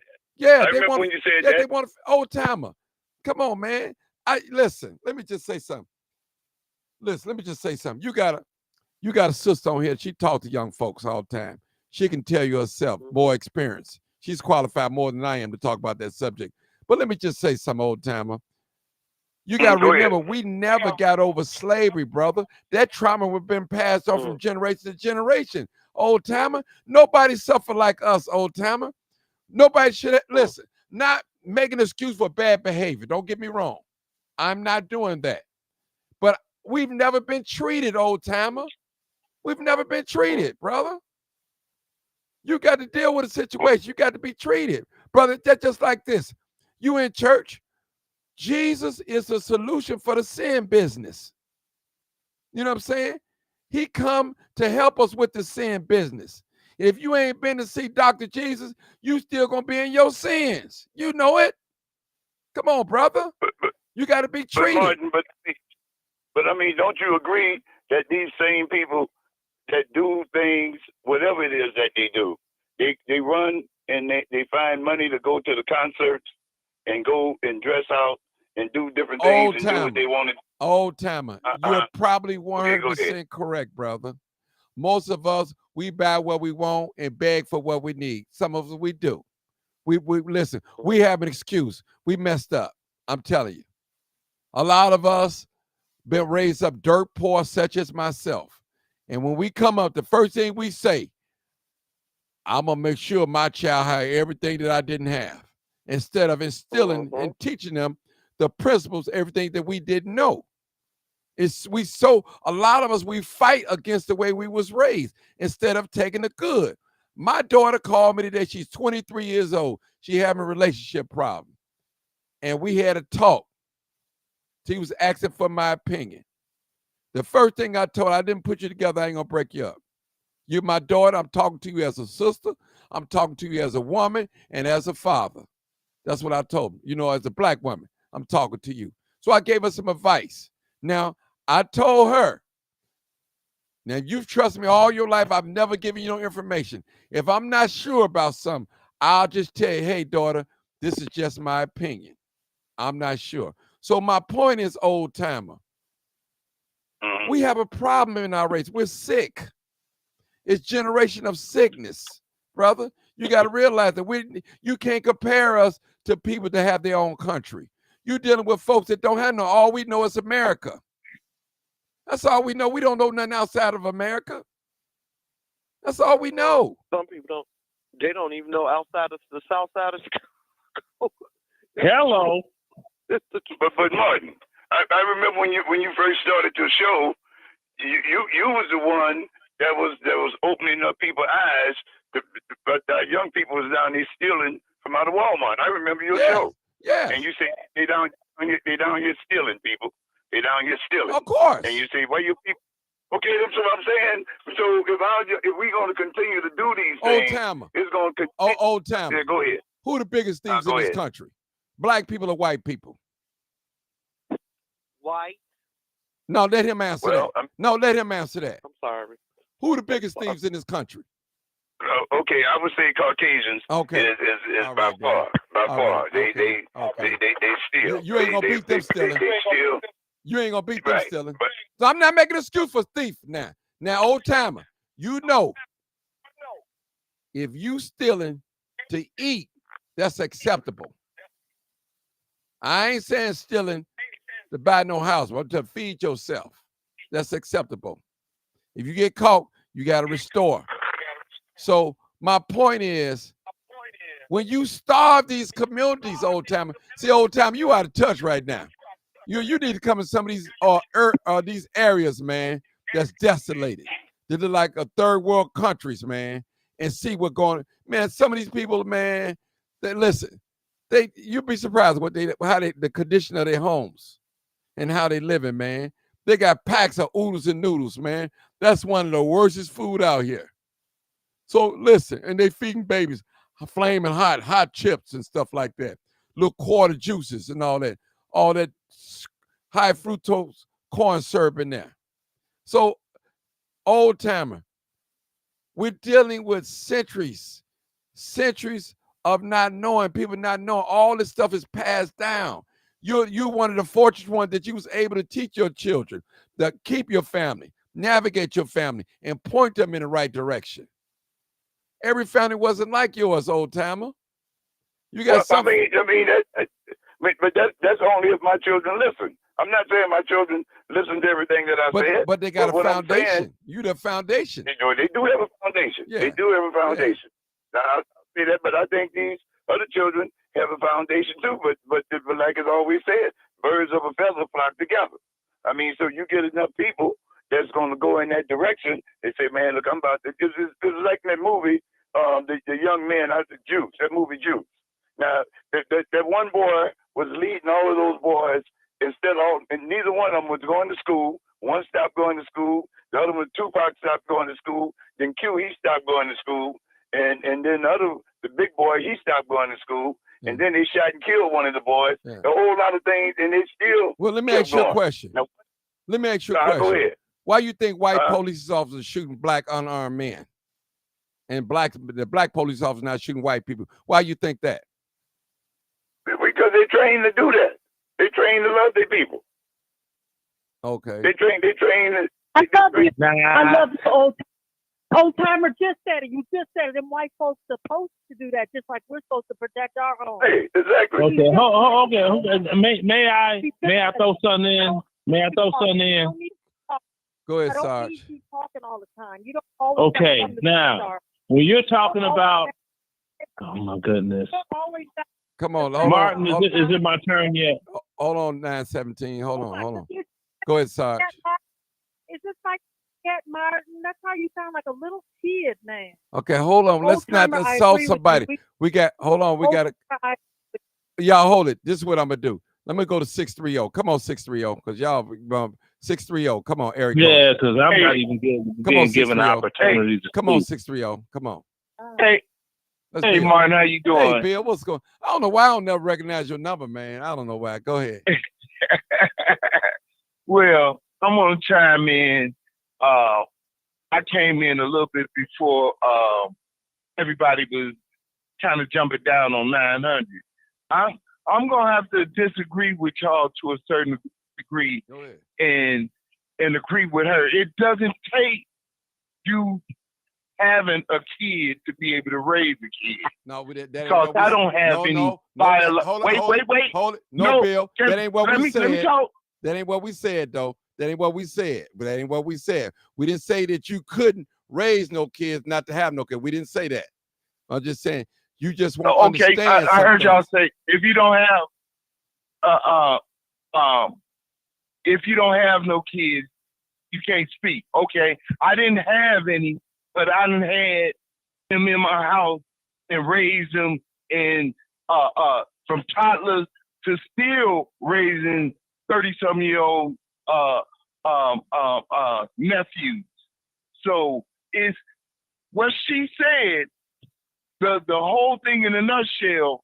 It used to take a village, and it still takes a village, but it's a different time. I understand what you and the psychologist were saying. It is a different time, but that's the problem. We have gotten away from what we know that work. We didn't let these people trick us into thinking it's something else will work. You can't discipline your kids and all of this stuff. When we stick to what has worked prior, what our mothers and grandmothers did, the problem is, just like you spoke on to old timer, this is where things change. We didn't have stuff dumped in our neighborhoods and on us. Some of us survived and got through, but when you already took the father out of the equation in the 60s, now you didn't flooded the neighborhood with drugs and alcohol and music videos and all this stuff. It is gonna take a change, but that's the problem. The mother ain't been there. It was left up to grandma. Most of the grandmoms now are in the club and on Facebook. We got to stick to what we know. And I'm gonna give y'all a prime example. My wife don't have kids either. In this little incident that was trending, and I seen the little boy that got killed, mother and stepfather on the news, and I didn't like their response.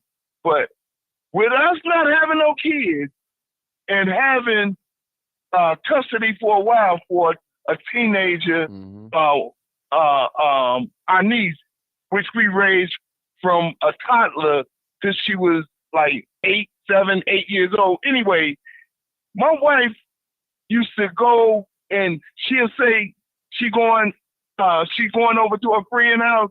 My wife going over there to see who in that house. Every time. If she didn't like the situation, she wasn't going over there. This is a person that ain't never pushed the baby out of herself at all. Well, Bill, you know, Bill, let me help you out a little bit. If you can't love Bill, let me help you out real quick. When we was talking to 900, she never raised nobody. That's the difference. Raising and having. That was a totally different difference. So she never raised no children. You raised children. So you understand. So I give you that. Yeah, I give you that. But 900, she never raised no children. We know she never had none biological. But you never had none biological, you or your wife, but you guys raised children. So you do understand some things. Okay. Still raising them. Okay. Then this is still raising. Social media. You have internet now.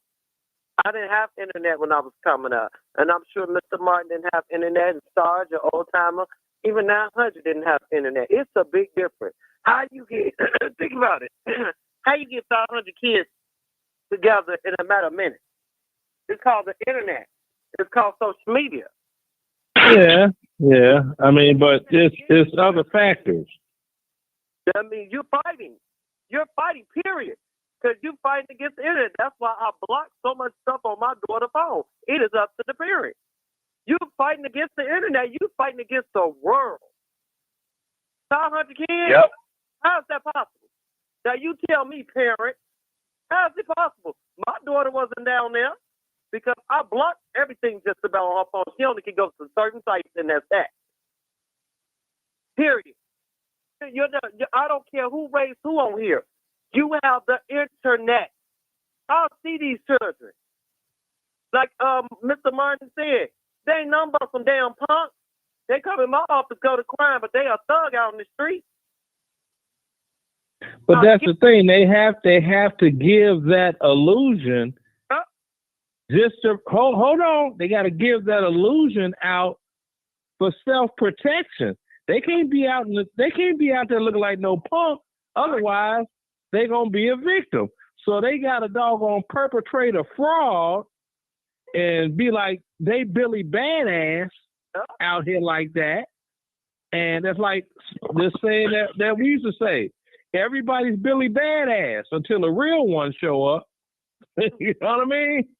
I agree with you. I agree with that. And it's all they doing is protecting themselves. Yeah. Cause I'm gonna tell you, everybody that you see with, I'm finna call on you next. I just want to say that you next. Everybody that you see with their hair going back wild like a mop, you call them mop heads, whatever. They're not no thugs. They just got that look to fit in. And I know it's one thing about black people. I'm black. A lot of us, we trend. Whatever one do, we all do. We trending people. You see all the young ladies with the hair all the way down the back, the extensions, the long nails, the lashes. I mean, we trend. I don't know. We I don't know. Black people, we just love these trends of things. I'm just speaking. I don't know if it's a good or bad thing or whatever. I'm just speaking. Go ahead, 917. Go ahead. I'm sorry. Go ahead. Yeah, you can say my. How are you, by the way? I wanted to say hi anyway. I'm good.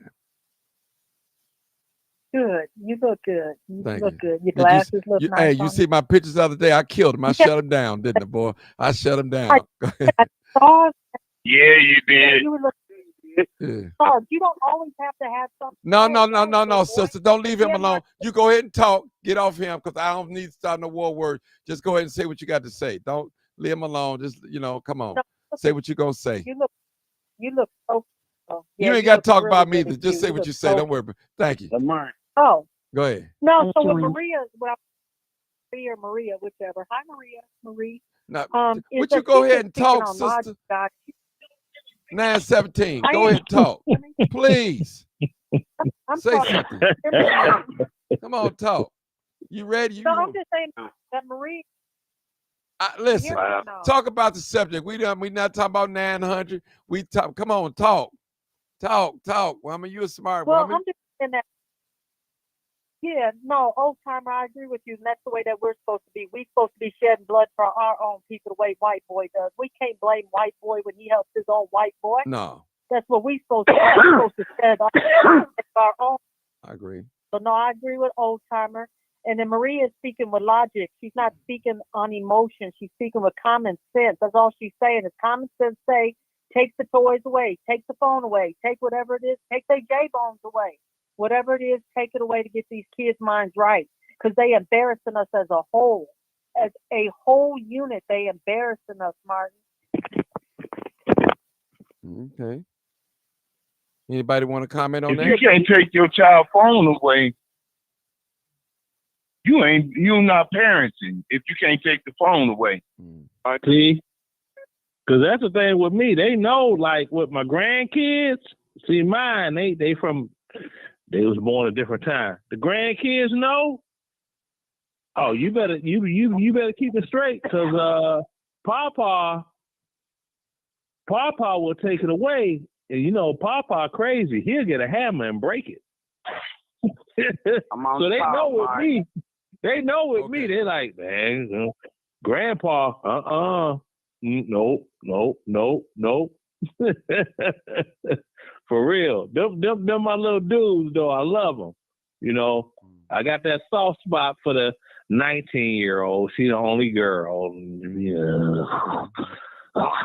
Okay. That's a whole other thing. Let too. me go to the next Martin caller. got all daughters. Yeah, one guy. Hold on, Martin. I got get to the point. Come on, man. Martin.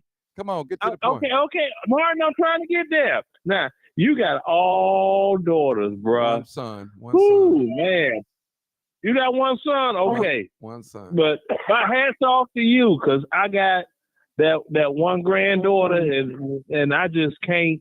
I be wanting to, you get mad. You be like, I'm gonna. Yeah, that's your mind say, and then you. We get weak over them daughters and granddaughters, boy. Lie to ourselves. Yeah. Yeah. Holy and drunk. 83. Yeah. What's that? A 6336. New caller. Come on, new caller. Hey, what's happening, Martin? It's Lamont. What's going I on? just wanted to say, slow motion, man. I want to throw a suggestion out. It's a book that said what got us here ain't gonna get us there. I suggest that the old school people read that. You know, I'm boots on the ground with these shorties. You know, I work for an organization that responded to that, that respond to those trends. And I'm an instructor. I facilitate on how to be professionalism at the academy. And also, we use a trauma-informed approach. Everything you were saying is right. You know, some of these old school, you know, we can't beat the shorties up. You know, we got to try to see what's going on. You know, it's trauma, like he said, centuries and centuries of trauma. And in the study, that's how they protesting. That's what they doing. They angry. They frustrated. They got situations going on in the house. You know, mama may be on drugs, don't know who daddy is. You know, so I'm listening to people that, you know, talking this 1970s and early 80s stuff. You know, that's why I suggested the book. What got us here ain't gonna get us there. You know, our grandmamas, like you was talking about the white Jesus. That's what we was brought up on until we got really into the book for ourselves. So, you know, we can't stereotype and go off of myths and then throw our kids away. You know, it's something going on with them. It's something that done happened to them. And they ain't with the Dr. Martin Luther King nonviolent approach. You know, they cutting up. You know, look at what's going on with our people. Somebody put in the chat, right in our face, disrespecting us in our face. They making noise. You know, while the rest of us just sitting back, judging and throwing each other under the bus. You know, when we gonna start saying something positive about each other and start loving on each other? That's what the problem is. It's not enough blood. We ain't in that time no more where it's a village, you know, that raises children. But we can be if we learn how to love and not work on that Willie Lynch program, that program they put in us. The light skin against the dark, the old against the young. And that man said it'll last for over 400 years. He says foolproof. And listening to these comments on the phone, that's all it is. You know, we got to talk about solutions, you know, and not that old stuff ain't going to work. Like the lady said, the internet, we fighting against principalities in high places. You know, y'all talking that 1970 stuff, that ain't going to save our kids. You know, and I got a right to talk because I'm boots on the ground with these kids. I put work in Inglewood, Chatham, Auburn, Gresham, you know, and West and East Garfield. Every day of my life, I get up and do that because I understand. You know, some of you guys need to understand and do the work and see what's going on. Maybe it didn't hit your household. And like Martin said, you had a foundation for your kids, but don't throw their hands away because you don't understand. You ain't from the hood. You know, you ain't got these food deserts and these drugs and these Arabs and all these other devices that we got to fight and protest about every day. You know what I'm saying? But just try to understand them or love on them. You know, like you say, some people walk past, won't even get a homeless $1. You know, but we want to take somebody else there, taking care of others. We all involved in other people's issues. If we all had all this energy and put it on boots on the ground, we'll see a change then. But that, I just want to say, they protesting. That's they protest because they tired of seeing us, people walking over us like they doing us. You know, we last for everything. Like they say in the bar, last call for alcohol. That's how they treat our black people. And we just need to start loving on each other. Because y'all that's throwing those kids under the bus, y'all don't know what y'all talking about. Y'all really don't know what y'all talking about. And that's all I wanted to say. Because I had to call in because I'm listening to all this outdated information that y'all talking on this line and y'all don't even know what y'all talking about. Get trauma informed. The doctor, she can inform y'all on everything I'm talking about. Because, see, I know what I'm talking about because I'm out there. Okay, well, you know what? Hold on, Sarge. Let the doctor talk. to... Sarge, let the doctor talk. Go ahead, Doc. Right. Go ahead, Doc. Thank you, sir. That's true. You are right. All kids, we're not throwing them under the bus. We're not. It's just a lot of us are afraid of what they're doing. And I see a lot of them every single day. Every day. A lot of them think they're privileged. They have a lot of anxiety. They think that they're supposed to get. They don't want to work for it. A lot of them have an attitude. Some of them, they want to be thugs. They come in my office and they go to crime. They are being bullied. There's so much going on. And then their parents is just a mess. A lot of it is due to their parents. It's their parents' problem. The parents is not raising them because the parents have a problem. And look what happened on 71st Street and State Street. 71st and State. Those wasn't no teenagers. That was a grown-ass man, an old grown man up there shooting, acting a fool. I'm sure he have kids. See what I'm saying? So kids is monitoring. They fight off their mother and father. If they don't in the household, of course, it's a problem. Even if they do, the parents get tired. They are, a lot of them is working. I'm not saying every parent is on drugs. I have quite a few kids, teenagers, who parents that's not on drugs. They just don't know what to do. They like, I can't raise her how I was raised. And it's the truth. You can't. You have to go a different route. Take the cell phone from them. Let it be, you have your cell phone from this period, this time, and that's it. Because once again, the internet is really raising our children. Let's just put it that way. They're raising our children, and it's making it difficult on us to raise our own children when you have their internet, period. I done seen so many kids come in my office. Not only that, it's 35 of us in that office, by the way, blacks at that. The kids, it's the parents. The parents is not doing their job. And as you stated, we cannot raise them like we was raised back in the 70s, 80s, and 90s, even the early 2000s. We have to get with the program. We have to watch them. We have to monitor them. But if not, we're going to lose them to the street. So I agree with you 100%. I don't think everybody was going here bashing the kids, and we definitely need more love out here.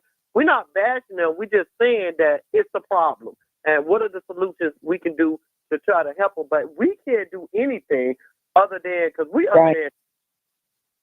up there in age. So we talking about that happen to these kids. Like, what can they do? Let me say something. No, you absolutely right. I'm agree with both of you guys. Okay, I want to agree with you guys too, because think about it. Not only the man was under attack, but the woman has been now under attack now, because just think about it. When Clinton them came out, the welfare to work program, that means it took the woman out the house as well. Just think. Okay, the father is not there already. We know that. Now the woman got to work for her money. So that means she working, 8 hours, whatever. She out the house. The children are spending more time at school. They are at home up. Think about it. So they left the fend for themselves. Now, y'all know, and I got to say it, I'm not trying to post salt. A lot of our children, they're at home by themselves because you got to leave out 6 o'clock in the morning and your children got to be at work at school at 7. You got to leave them alone, at home alone. You got to. Now, you don't get home until like 6, and they get home at like at 4:30. So they got that long time. Come on, let's be real, people. Let's not play with this. A lot of these young teenagers are fending for themselves. The parent is not there. The mama, she at work. The father's not there. We know the father not there. Exactly. But the mother ain't there either, really. If you think about it, the welfare to work took her out of the home. Y'all, we don't talk about that. So it's nobody really to blame. The father can't blame the mother can't blame the father. No one is in the home. The government took both of us out the house. And they winning. Period. Sure if you're going to work, hold on. If you're going to work hold on, sister. If you're going to work for 8 hours a day, we'll just say, I'll give you 6 hours. That's 6 hours away from the house. Away from they go to school, what 5, 6 hours? By the time they come home, play a little bit, eat, till time, homework, back, go to sleep. So the teacher, on the internet. Yeah. The teacher and the internet is the primary teachers, the mom and the father. if you really look at it. To be real honest with Lamont, to Say be that. real honest, the teachers and the internet, Say that. those are the real teachers. Yeah. The mothers And and the the fathers. streets.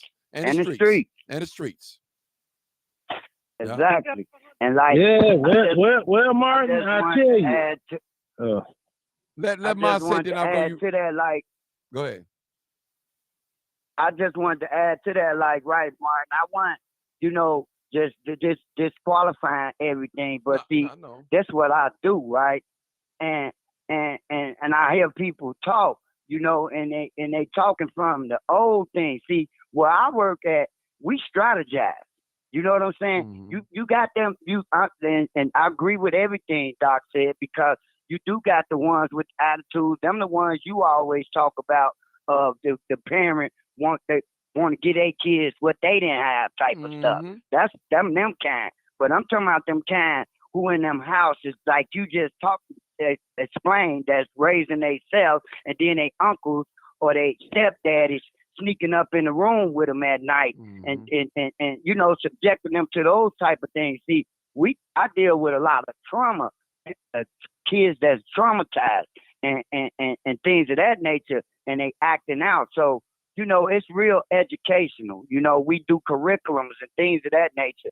So that's my passion, because I once went through some things and I had a foundation. But everything, like you say, are the things we're not talking about.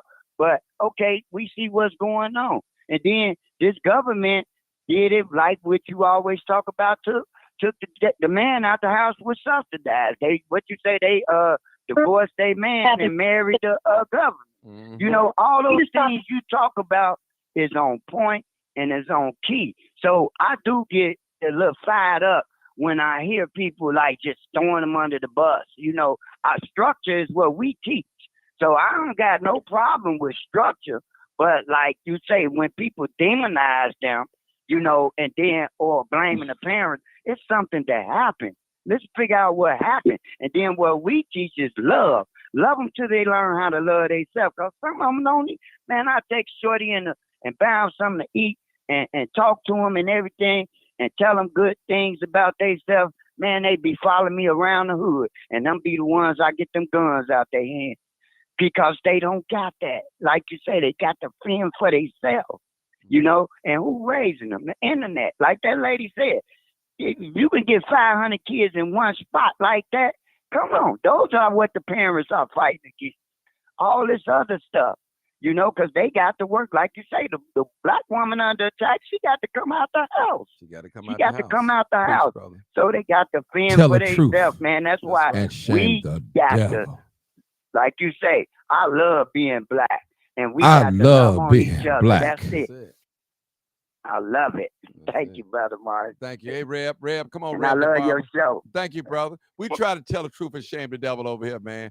I try my best, man. You know, that's why I love your show, hey, man. I be fighting with black folks more than anything, man. I tell you. Listen, you would think I'm doing all this black talk. A bunch of white folks on here going to get me. It's them black folks, man. Folks that look like me, man. I see. It's them black folks, man. I'm telling you, I don't know, man, what it is, man. They got the grasshopper syndrome. You know, when you lock the grasshopper inside the jar, and he keep jumping, it's so high. And then when you let him out, he ain't gonna jump no higher than when he was in that jar. Yeah. That's the grasshopper syndrome. I've heard that phrase, just like a lot of people. They talking about, well, if you ain't from the hood and this and that, and they get me mistaken, right? Because I am from the hood. You know, it's like everybody who was 3 years old and they doggone their older brother and two of their friends got shot the hell up and was bleeding all over their mama's kitchen floor when they was 3 years old, like me. 4th of July, 1966, all people say I. When 69th and Union got shot totally up back then. So you get them that talk that talk, and I'd be like, okay, that sounds good. No, so you don't understand this. I'm like, I don't understand what?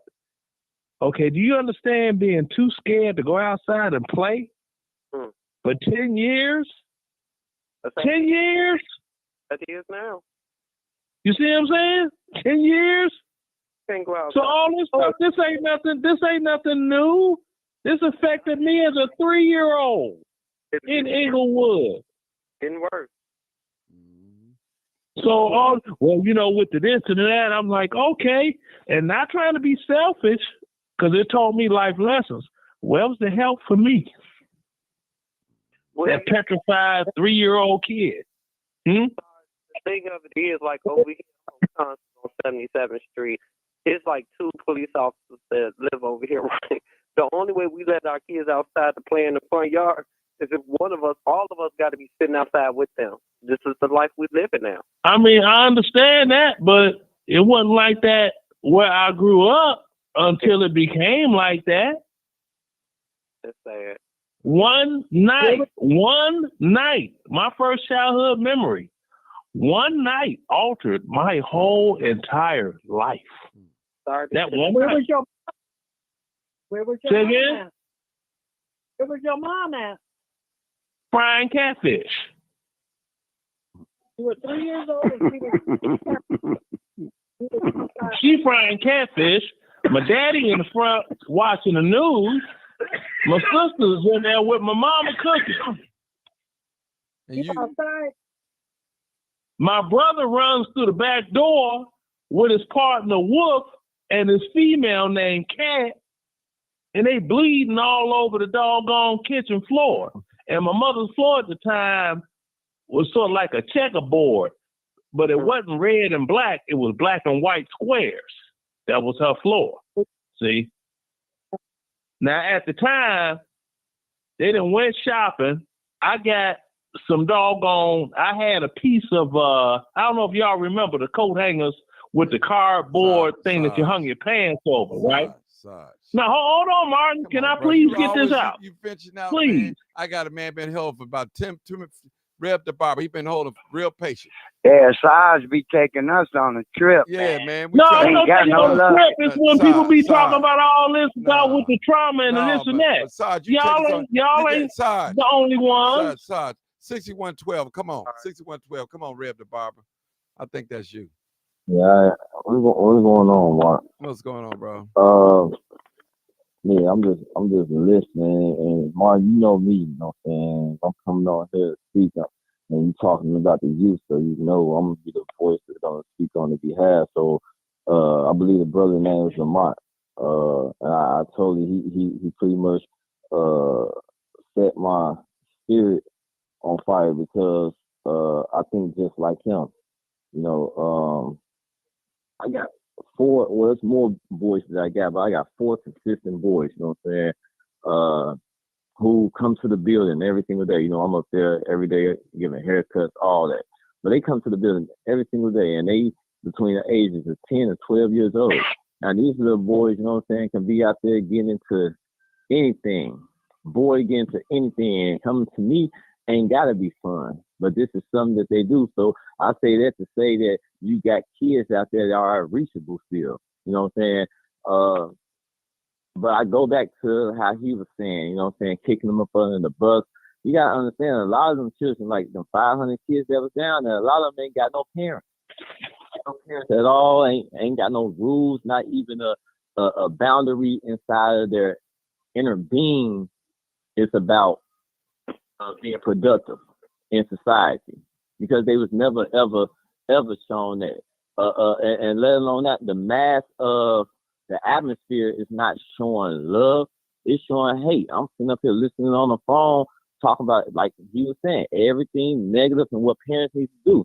So we, like, for instance, I think Martin, you're gonna be there Saturday, airing it and everything. But everybody got voices about what parents should do for the kids, what we should do for the kids. If we all parents, if we all community, you know what I'm saying, people, you know what I'm saying, that cares about these children, then we'll be over there at the press conference that we holding on 71st, speaking on the behalf of our children, which they're trying to take the rights of parents away. You know what I'm saying? That they may sit up there and demonize, you know what I'm saying, our society. So like, everybody on the phone and everybody that hear about this should be right there. and letting that be a part of their action about what we should do.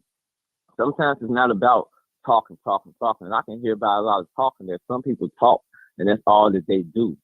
You know what I'm saying? But we got people out there like myself that's out there really interacting and really being engaged with these kids and seeing their hurt, seeing their pain, seeing their anger, and able to bear past all that and build relationships with them. You know, first responders. Now we've been around kids so long now. You know what I'm saying? We built relationship with them. Now the boys come to, man, come here, open up the gym. Let's play some basketball. Hey, come to our game. But they see, they got to see it. We can't sit up there and be talking. How you gonna sit up there and say how you care about the kid, but at the same time talk down on the kid, talking about whooping the kid and doing this to a kid, taking this from a kid, and then you can't do that today. I'm gonna let you know I'm 39 years old, so this is my generation. They're my little brothers and sisters. You can't do that today. My son want to be just like me, and he have a phone, yes. And guess what? My son live in Madison. That's why he got a phone, but he don't take the phone to school. No, his mama don't allow that.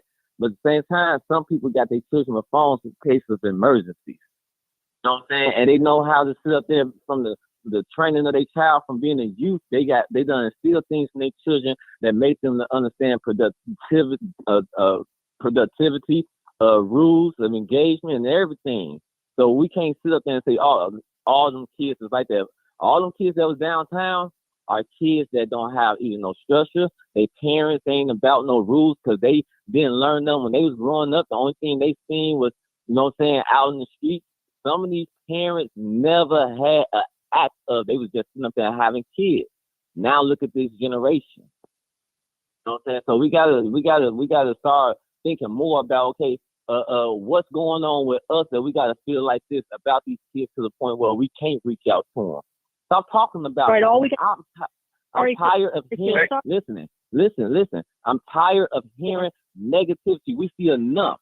What we done seen last night with that trending down there, that was sad enough. It hurt. Not to say that they're demons, but man, we want to sit up there and save their lives. That's what we should have been thinking. It hurt. It makes you want to cry. You know what I'm saying? When you see over there on Vincennes and 80th, when them boys sit up there and went over there, they got shot because one boy got shot on 79th. When you see the schools that happen downtown on Wabash, this stuff hurts. Stop talking about these kids. Yeah, they got guns, but guess what? Every time you talk about them, I'm going to keep on saying it. Every time you talk about them, because the way some of y'all sound, y'all don't need to be in charge of no youth programs in front of no kids. Y'all won't be able to know how to build a relationship with them because look how y'all talking about them. That's exactly how y'all talk to them. Think y'all know so much instead of trying to learn. And not to say the kids know more than you, but when I'm saying learn, sometimes we just got to shut up and listen to them until we know what to say if we're going to open up our mouth. But let our actions speak louder than our words. You ever That's talk what I to the want to come mom? on here and say. Hey, Martin. Go ahead, Bill. Let me respond. I get what Reb's saying and Lamar. First of all, the bottom line is this. Action does speak louder than words, and you don't have to go to a community center. You don't have to go through a mentorship. You got people right in your family that you can help, and neighbors, or you see somebody doing off track. Number one, everybody, all these kids ain't gonna be saved, and I ain't gonna say all those kids was bad down there, and all of them weren't good. They all might have suffered trauma. I agree with you with that, Martin. Over the decades and through the ages, but it's the same thing. We were influenced by the streets and all sorts of things. They have more vices and influence than we do, especially with the internet. But my solution, all of them can't be saved because they don't want to be saved. Now, like he said, the little 10-year-old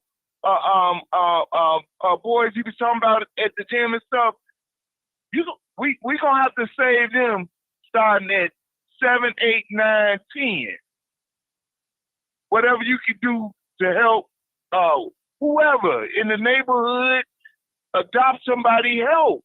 You know, give your influence. But all of them ain't gonna be saved. But they're gonna be influenced. You can do everything by the book. And I'm sure some of these kids that then came up dead or down there trending or whatever, they got two parents doing the right thing, and they still end up down there. You can preach to your kids till you blue in the face, because I did it. I still had to do it my way, or got advice from a family member, my mother, my father, and I still had to do it my way and learn from the hard knocks. So, with all that being said, the main focus is to save the ones that can be saved. Because there's some that can't be saved. I don't care how much love you or inviting them to a game or whatever. They if they come, they're gonna be on bullshit. Right. It's just as simple as that. That's right. Hey, Martin, but we do need more love. Yeah, you That's can. right. Let me give you all Can examples. I respond to that? Yeah, go ahead, Lamont. Let me say this, old school. You right, man. We can't save everybody, but I want to say this. I want everybody on the line to hear this.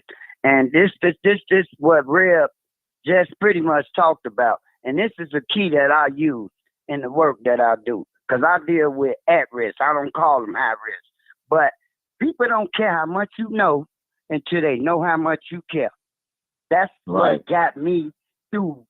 I done stopped multiple shootings and homicides in Inglewood and in armed aggression. You'd be surprised if you just talk to them people, them shorties. A lot of people don't want to have nothing to do with them, you know, but got nothing to say about them. But I know we can't save the world. I think if I just saved one, I did my job. And I think I love my job. Tell the truth. But always and remember shame this. the devil. And shame the devil. Always remember this. If y'all don't remember none I said tonight, always remember this. People don't care how much you know till they know how much you care. And I show them shorties and I show them daily that I care about them. And they cling to me. The ones don't nobody want to have nothing to do with. The one that's most likely to come shoot the block up. They not shooting the block up. I have 8 teams in Inglewood. East Inglewood and West Inglewood. And 5 of my teams were active shooters. They not shooting no more. And this the 4th season that we going in. The little guys y'all see in the green vest. They getting prepped to become outreach workers. My organization covers 27 communities in Chicago. We the funders. We the physical funders who I work for. So those guys you see running around in orange, green, with the talking to them shorties, responding to them shooters. That's what we do. Somebody got to do it. Okay. Somebody got to do it. That was that. Yeah, peacemakers. Them my guys. I know y'all. Yeah. Yeah. That was downtown. Then I'm impressed. Because this should not. My guys was downtown, the crisis response team. Hot Rod and them, they responded right to that. They was on the news. Matter of fact, and let me vouch for you real quick, Lamont, because they don't know what they talking about, man. I give credit where credit is due, bro. I'm out there. I'm in Inglewood. I do the work. Look, I'm in Inglewood from hey, Rev, before you start talking, 55th. Rev, before you start talking. Now, the point Bill was making, don't exclude nobody because they don't have a youth center and all that. You know, people got nephews and nieces. Don't do that. Don't do that because, you know, some people work in other forms. You guys are boots on the ground, but if you got teenagers living in your house, you truly are boots on the ground too. So you don't need no Senate in order to reach to shortage too. I understand what you're saying, Lamont. So we don't want to exclude that either. You know, because everything counts. Right, everything counts. Yeah, definitely. So I don't want us to. Yeah, go ahead, Brad. Yeah, I want to say, see, I walk, you know, I canvas, you know what I'm saying, around Inglewood, trying to get myself out there, being pastor over there, you know what I'm saying. I do a lot of canvassing. I get to know a lot of people, and I walk past a lot of people. So sometimes I walk down to 71st and Halston, you know, right there in that little area with the liquor store and things like that. That's a high crime area. I mean, probably about, I say, over 20 people done got shot that I know of since last year. But I walked past it. I was down there passing out some cards, and the reason why I had asked Brother Lamont was y'all the peacemakers when he was explaining the colors of their vests is because they stand right there. And I was so happy, man. My spirit exploded when I seen the type of guys that I've seen standing with them vests. It ain't only kids that got there with the vests, but you got grown men out there with them vests, you know what I'm saying, that's holding down and they got peacemakers on. So yeah, you got boots on the ground, and yeah, I would say he's very qualified. You know what I'm saying? And you could tell by the way that you hear the sound of people talking on this phone. And I'm not on here to get on nobody, but listen. Like I say, I'm 39 years old. I ain't too far away. I was born in '80. I would be considered one of the millenniums. And I'm telling you, stop talking down on our kids. Do whatever. I mean, like you said, you don't have to have a youth center. You don't have to have. The only thing you need is a kid or two. I mean, whatever. You know what I'm saying? I got kids out there at that age right now. They passing out cars. They could be doing anything. But I'm telling you, when you show them that you really, really care, I mean, even when they don't want you to say nothing to them, you just let them go by that day. Then the next day comes to them, they might have a better day. But you don't change. Can I say something, please? This is Dr. Davis. That's not true. None of us is on here downing these babies. We want. Well, I heard a lot of it. I heard this. I know what I heard. Okay, and I'm not listening. None of us. Well, you cut me off, so you wasn't listening. You was trying to be heard. You wasn't. Because you constantly saying what we're doing. We're old. Okay, we want put in the damn grade. Period. So y'all totally don't understand what's going on with this generation today. They be saying we're old. Y'all steady coming with that same old message. That's not gonna work. I see 8 kids a day. 8 kids a day. These kids. I am tired. I don't care what you see them doing. I don't care what you see them doing. Find a better way to show them and tell them that that's not how you do it. Don't judge them. Don't say all this. Let it talk. No, he's not. Yeah, I let it talk. I see 8 kids a day. I done took kids. Look, I have one child that was 15. I begged that boy. I begged him. I literally plead. His mother on the west side have 9 kids. He moved over here on Constance with his father. His father is older. I begged that boy, listen, boy, I'm going to take you to Olive Harvey. You're going to go back to school. He didn't know how to read and write. Okay? He's 15 years old. Took him to Olive Harvey, to the alternative school. Guess what he ended up doing? During a riot, this dummy went and robbed a police officer with his friends. I said, have you lost your mind? They put him on house arrest. Everybody cannot be safe. Now he's in jail. He's in jail now because they robbed a female police officer. This is during that riot with his friends. I tried everything I can. We cannot save all our children. No one is on here saying that, oh, all the children is just terrible. All they demons. Some of them can be saved. Some of them cannot be saved. The ones we can be saved, try your best to save them. I see 8 kids a day. I'm tired. Okay? 8 kids a day. 8. They all teenagers. Then I see I'm doing like 13 people a day. I am tired. You know, don't sit here and get on here and say that we all bashing the kids because we're not. We're not talking that. Not you, Doc, but they was, Doc. They was. Figure out solutions on how can we help the kids. How can we reach the kids that don't want to be reached? Because we have too many out here that don't want to be reached. Like, how can we get a hold to them? How can we get them to listen? Because I have kids to this day look at me up and down. They act like they privileged. They act like we owe them something. Girl, look, who you talking to? And even the boys, who you talking to? They think they could talk to you any kind of way. They could talk to their parents any kind of way because their parents are scared of them. Now, what do you do? Somebody taught them how to do that. They got that image as an example from somebody with that attitude. So I know, right? You got parents that be inside the grocery store line, and you got kids that be right with them, and they totally disrespectful. So what you think, out of all the years, however age they is, they being seeing it, they're going to start doing exactly. They think that's like it. You know what I'm saying? So I feel what you're saying on that. But it's a way around that, too. Like I say, a lot of these kids grew up with grown folks who's kids, not Hey, Real. Uh-huh. Hey, Real. let me answer that for her. I said it, Doc. I said people don't care how much you know till they know how much you care. So we have to keep loving on them. I just shared a little testimony with y'all about them guys. I said I got 25 guys that was active shooters. We got no slide policies. We got peace agreements. So I know they all can't be reached, but I'm not gonna give up. I'm not gonna give up. And then, like Martin said, and this what like some of those negative comments come from. I say you said nothing negative to set the record straight because you was talking from a clinical, professional perspective. So that one's for you, you know. But what I would say, right? What I would say is that's not gonna stop me from going because I see results.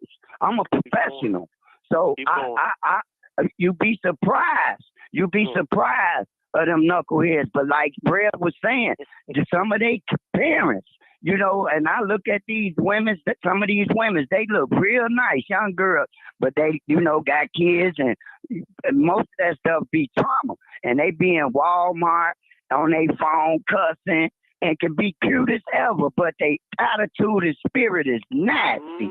So I get that. And like he said, that's where them kids getting it from.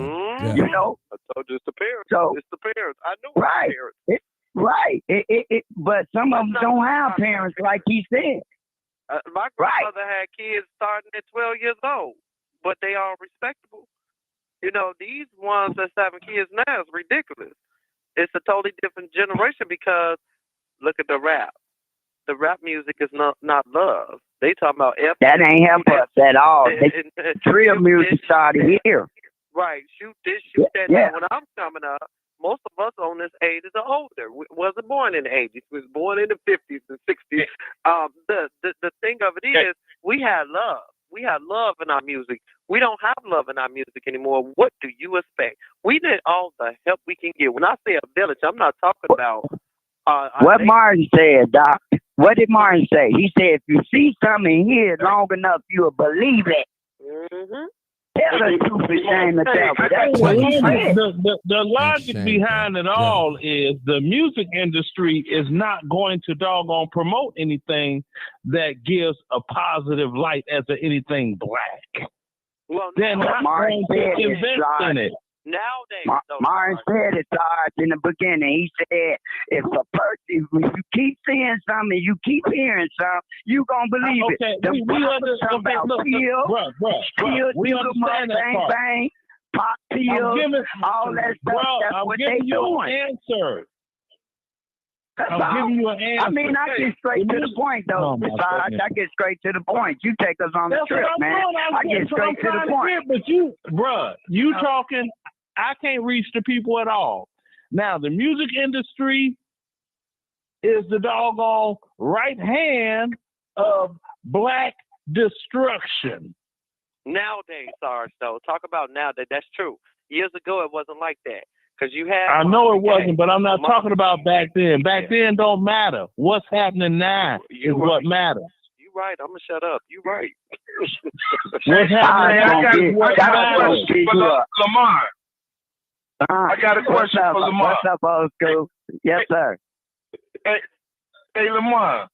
I got a question for you, and I feel that it's pertinent because I have my idealism of how things could get a little better. As far as what's going on these days with the youth. As far as your background prior to helping these coming to the forces of inspiration that you're gonna help these kids and do what you got to do. Have you been in the street before? And the people that work with you, they done been in the streets too, ain't they? Yes, sir. That's who do the work. The live experience leads the work. Okay. Yes, sir. I'm giving back. That's all. That's what I needed to hear, and that's what I know. Because they gravitate to you for that reason. If they saw any crack in you or a lie that you wasn't who they are or where they been, you will get no result. And that's something I've always stood by. Oh man, definitely. I believe man. though now oh yeah, old school. I'm sorry. You gotta have you gotta have a force of people. I agree that we need clinical help with our people, not just the kids, the mothers and the fathers, but with these kids is they don't feel like they can relate to you or you relate to them and come from where they come from. They're not gonna listen, man. That's true. They're not that's gonna why listen. these professionals My right? walking. Mm-hmm. I agree, and that's what we need. We need people, including Martin. I know Martin has a show for people to beat up on the young kids. He had the show to see what kind of solutions we can come up with. I know that much. But second thing I know, if you can't relate to these kids, or they can't relate to you, and you feel like you've been in the same situation that they have, you just talking to a dead ear. I get my problem anywhere and everywhere I walk, whether they know my background or not. I could be in Cincinnati, Ohio, and a 15-year-old, 18-year-old come up and say, just the other day, hey, Triple OG, don't know nothing about me. But I guess it's my demeanor. But that's what you need, because some khakis and somebody, I don't care how many certifications they might have when it comes to boots on the ground and confronting or trying to reach these kids, they got to know you came from where they came from. I appreciate you know what we call that? You know what we call that? We call those LTOs. You know what that means? That's licensed to operate. Just like a addict. You got a addict. The best person to help an addict is a drug counselor, a recovering addict. You know, where I work with. Yeah, I know that, sweetheart. I was trying to just make a point. I'm trying to make a point to him. Okay, I'm sorry. So I was just trying to make a point. Like, I'm sorry. I got LTOs, and Rev do too. That means license to operate. We got a background. So where I'm at, I'm dealing with behavior health. We got behavior health therapy. We got victim services. We got a whole squad, man. You know, to touch every area of the family life as well as the youth life. Just like what I was trying to say, for a person that go to school and get their CADC license, right? They not gonna be a better counselor than a person that was a drug addict, because they've been through it. You can't. How you gonna tell me? You know how I feel. I have a question. Yes, ma'am. I'm so sorry to cut you off. I have a question. Go ahead. Go ahead. I'm going to be cutting it off in a minute. It's going on 1 a.m. I have a question. Go ahead, Doc. That we have 500 kids or more. I don't know the amount of number, because the news can be so dramatic downtown. This is only the month of March. What are we going to do for the summer? What are we going to do?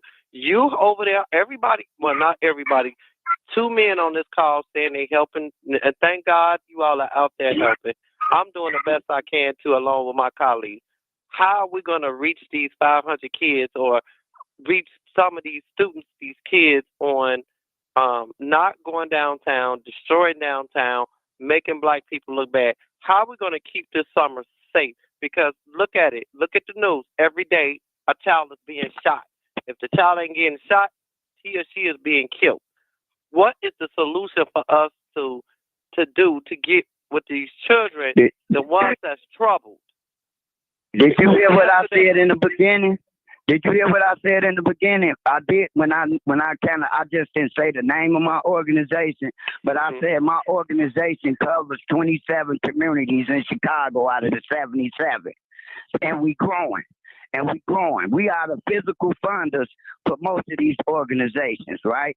So we bringing other organizations on board as we speak. Like that team that responded to that yesterday, that's one of our teams. That's a special team. It's called a Crisis Response Unit, right?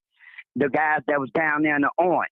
And that's 2 outreach workers from 25 organizations. I mean, it's two outreach workers from 25 of the organizations throughout the city. So on that team, you got 2 guys from Inglewood, you got 2 guys from Arborcrest, you got 2 guys from North Lawndale, from all over the city, right? To respond to that. And we trying to grow. We trying to grow because we know we training at the academy every day and trying to teach these guys that doing outreach how to professionalize the work and be trauma-informed care. We approach violence with the public health approach. I know you're familiar with the public health approach. Violence is a disease. It's a disease. So that's how we approach it. That's how we train at our academy. So these guys that y'all seeing, they getting trained how to be professional. They getting trauma-informed. And then we got the resources and services to when they get them. So we build it, and the governor just gave a lot of money, and the mayor for CVI. That's what it's called now, Community Violence Intervention. Do y'all have access to, like, when okay, so they all have some type of app they all get on, and they say, hey, meet us downtown, and that's how they get 500 kids down. Oh, yeah, we got people that's digital canvassing. That's how we know. That's how we know. It's called digital canvassing. We do conflict mediations off social media. We very social media savvy because we got to know when they beefing, and we working with a lot of these kids. These organizations are working with a lot of these kids. So, yeah, we on top of that. Martin guy was on top of it, too. He tried.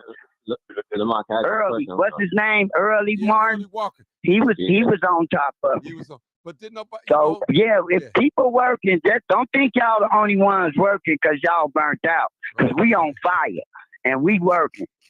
We working. Trust me, we working. I'm sorry. Go ahead. Last one, man. Yeah. I'm done. Martin, I want to make a comment. Okay, I'll make you my last one, old timer. Then I'm done. Come on, Reb. I want to ask this question because it's pretty much I've always believed it to be a. Hey, Reb, you can ask a question. They ain't gonna be able to answer. I got one more speaker, and that's it, man. I've been on here almost 3 hours. I feel like this, and hopefully I can somehow.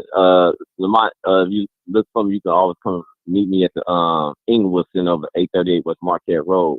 But I will say, because I know you were saying that you guys cover 27 communities. And I've always believed, even since the beginning of this trending thing downtown, and I see it getting better with the help down there, but I always believed that a preventive measure was to get inside the schools because most of, like, them kids is coming from Chicago public schools. So hopefully... Yeah, we in there too. We in Inglewood, Sam. We in them schools. Yeah, but I'm going to come where you say you at. I don't want to hold Martin up. What's your address? Because I'm going to come see you. I'm at the Inglewood Center at 838 West Marquette Road. Between Green and Peoria on 67. What's your name? 67, okay. Huh? What's who, me? Name, no, not Lamont, you. The other one talking. My name Pastor Daniel Hill. I'm pastor of New Life Resurrection Ministry. Okay, yes. I actually met you, but go ahead. All okay. Right. We got to go to Old Timer. We're going to close it. Old Timer, come on. Take us home. Right. Land the plane. Yes, sir. I understand what the one brother said, but he said that you can't use the 60s and the 70s mentality to try to raise your children. They on here calling the children different names, shorties, and some other kind of name and kids. That's called code switching, sir. That's called code switching. We professional. That's code switching. You can't meet them if you can't meet them where they at. Right. Well, you know what? I'm a professional, man. They don't I'm a understand professional. You know what? I'm gonna forego my statement, but my statement is, what is it that black people want? Because what I'm looking at, you got Asians in Chicago, you got white people in Chicago, You got Hispanics in Chicago. You got Indians. Why is it that black people are the only ones running downtown doing stuff and nobody else is doing it? And the first thing we want to jump got nothing else to do. Oh, brother, come on, man. They ain't got nothing else to do. No, they don't. Look at black people being treated. Look at black people being treated. Let me say something. There's white people down there too trending, and Hispanic people down there trending too as well. Not in the mass number. I know. I got footage to prove it, old timer. I've seen it. I'm talking about running up in the stores, Martin. I'm talking about running up in the stores. And immigrants running up in the stores too. And putting stuff in their cars and running down there with pajamas on and different things, running out with some of the stuff falling on the ground. And they still, now why are we doing this? Immigrants doing it too. Oh man, okay. You know what? Hey, the Latinos doing it, and they crashing cars, destroying property, and running people over with them cars. Okay, then. And killing people every day in Little Village. And killing people every day in Little Village. I say this here, man. I don't know what we really want, because to me, if the parents don't have expectations from their children, now I got 5 children. Now it's my responsibility to make sure all my children know how to read and write. This woman said that somebody was 15 years old and didn't know how to read and write. Now whose responsibility that is? That is the parents' responsibility. A lot of them parents, bro. A lot of them grow up to be a best like themselves. You know what I'm saying? Hey, Marty. Hey, Mark. Yeah. Hey, Mark, I'm finna do a Mark Carter. Who told you to hate yourself? Oh, come on, man.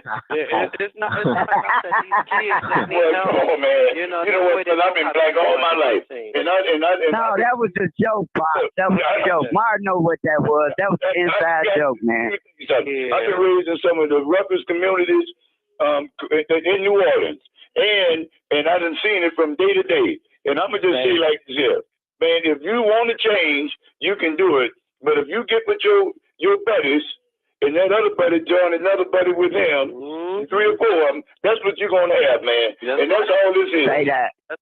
Say that. This is about what we want to do whenever we want to do it, because the world is changing and it's not going backwards. It's going forward, and you're going to have to compete in this global community. There's no also, people do better when they know better, man. Hold on. Battlefield, keep hope alive. People do better when they know better, old school. Some of them shorties don't know no better. Come on, brother. Come on. I'm done. Stay on the battlefield and keep hope alive. So you selling us. I'm gone, Mark. You're selling us short, man. You're selling us short, Tom. All right, y'all. Okay.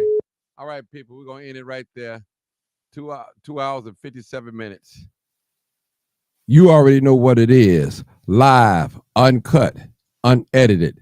Tell the truth. And what? And shame the devil. And I love being black. Tell the truth and shame the devil. I love being Call in black. Number 872-299-0808 or 872-297-6389. Pay attention. Thank you so much. Appreciate your old timer. 917, Dr. Lamont, Reb, Sarge. Appreciate every last one of you guys that called in that I forgot to holler your name. So thank you so much. We out of here. Good night. I'll see you guys tomorrow. I should have a politician on tomorrow. I'm supposed to have him on tonight, but I'm